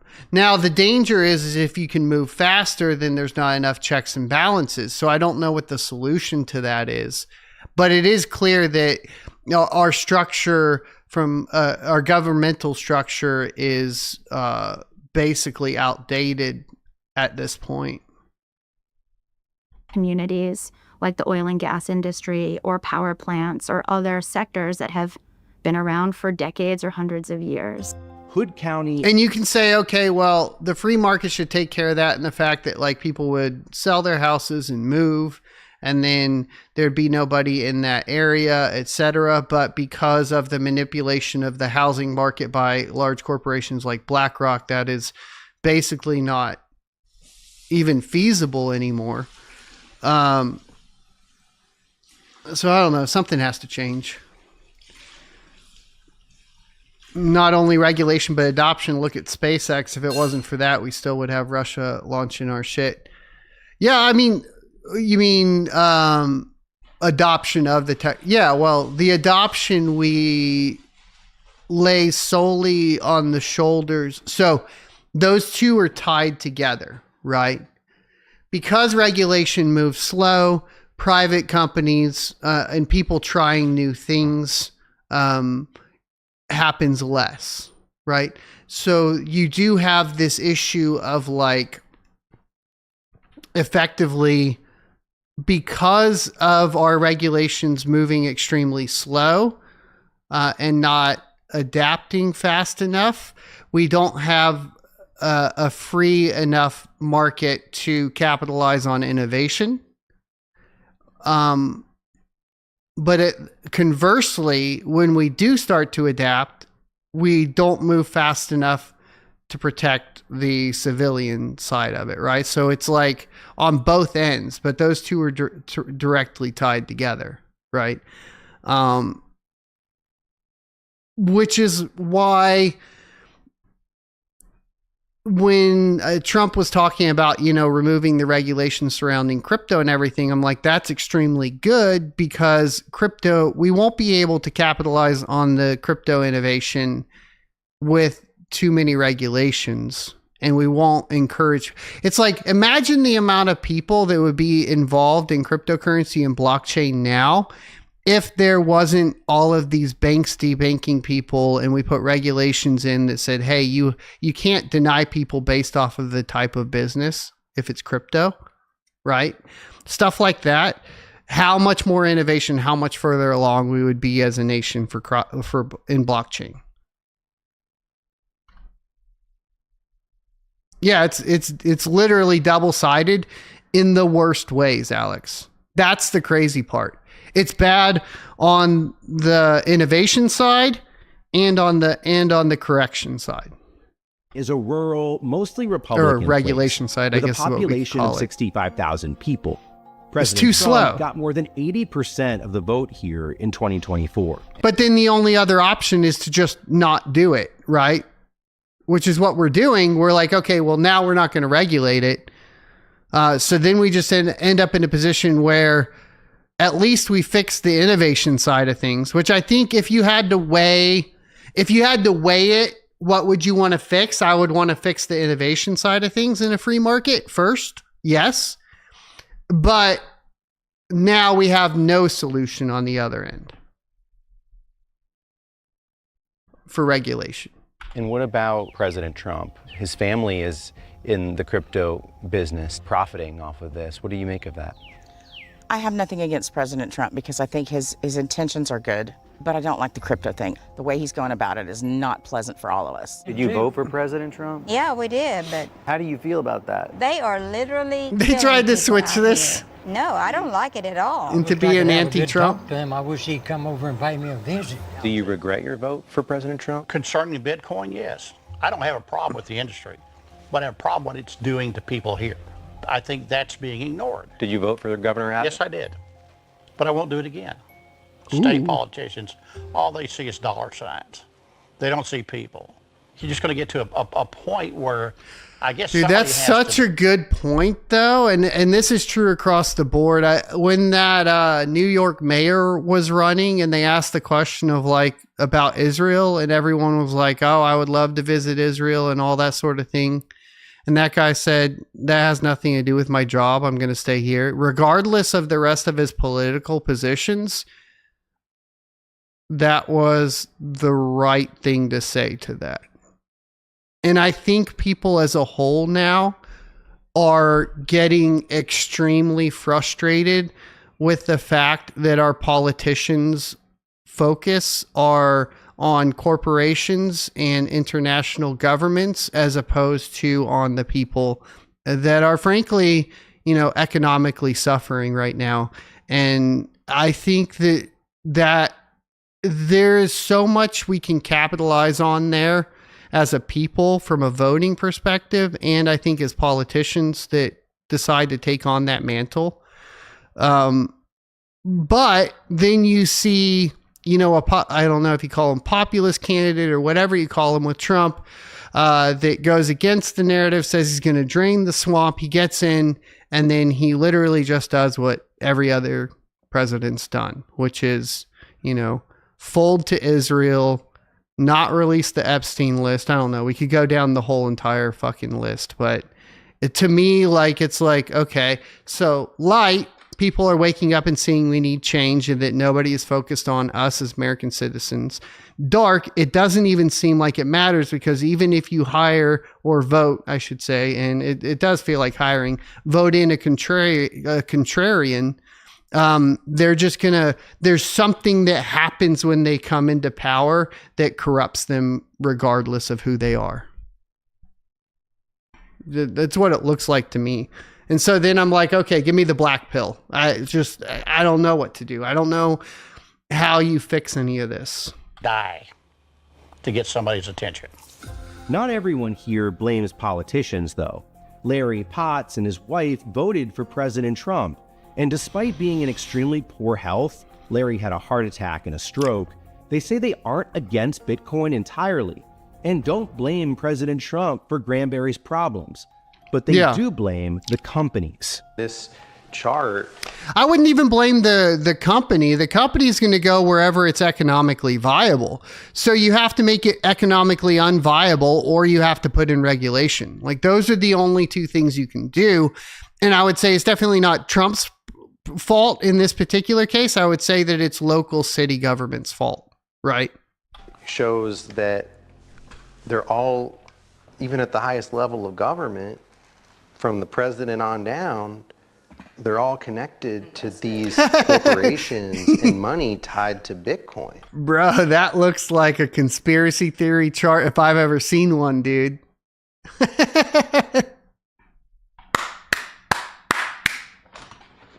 I'm gonna see if I can get a copy of this, dude. Look, he's got Hut 8 on there. Dude, can we see more? I gotta go. hold on. I see HUD 8. Trump. He's got Barron and all the sons there. I can't read these. I wish I could. This is I can't read that one either. That's hilarious, dude. That these corporations and money tied to Bitcoin. I have no problem whatsoever with these guys investing in Bitcoin. None. No more than I have any problem with you investing in your investments. But here's what I have a problem with. It's with them being concerned about whoever these people are, make sure they're abiding by the rights of the people they're around. After traveling across the state, it's clear that there's a tension between the politicians and the big corporations who are benefiting from Bitcoin mining and the people who have to live next door to these facilities who are feeling the impact. The takeaway, though, is that the residents here aren't stopping their fight until they get peace and quiet and justice for their community. Before you go... So why did they take this entire... So here's my problem. Why did they take this entire premise, which has a very real problem, and then morph it into a political campaign against Trump and Bitcoin? And then when the only person that they, kind of interviewed surrounding, or the only people they interviewed surrounding the opposition were wholeheartedly against Bitcoin and not willing to compromise. And the only people that they interviewed that were for Bitcoin were seemed like they were willing to compromise. To me, it almost seems like they tried to make a point that was anti-Trump, anti-Bitcoin, and all they really did was make the point against themselves, showing that they're unwilling to compromise. That's how I feel about it. Let me know what you guys think. But I do think the noise ordinances and all that need to be followed because it's pretty ridiculous. It's getting late. I want to play Dune. There's a lot more to go over. Maybe we'll go over it tomorrow, but I think we're going on 3 hours, so I think that's good. If you guys want to continue to watch, I'll be over at twitch.tv/blindrun, and then we'll go play some Dune. And I've been enjoying the heck out of it, so I would like to share that with you guys if you want. A lot of Dune, Alex. Here, I'll get the link to Twitch for you guys. And then I'll shut the stream down, and then I'll start it on up over at Twitch. I'll see you in a little bit. Thanks for watching. I'll see you next Tuesday. There's a lot more. We only got through 1, 2, 3, 4, 5, 6, 7, 8 tabs, and I have 1, 2, 3, 4, 5, 6, 7, 8, 9, 10, 11, 12, 13, 14 tabs. It would have to be a 9-hour stream to get through all of it, and I'm just not going to. And frankly, I'm kind of exhausted, but we do have to talk about Caspa, Mixer. I wanted to take a look at the AI server. We got the rapid mining stuff to look at. Bitcoin bull run. Got a lot of stuff, so I don't know. Subscribe and we'll get into it later. But see you next Tuesday. Playing this game right here. Dune Awakening. Adios.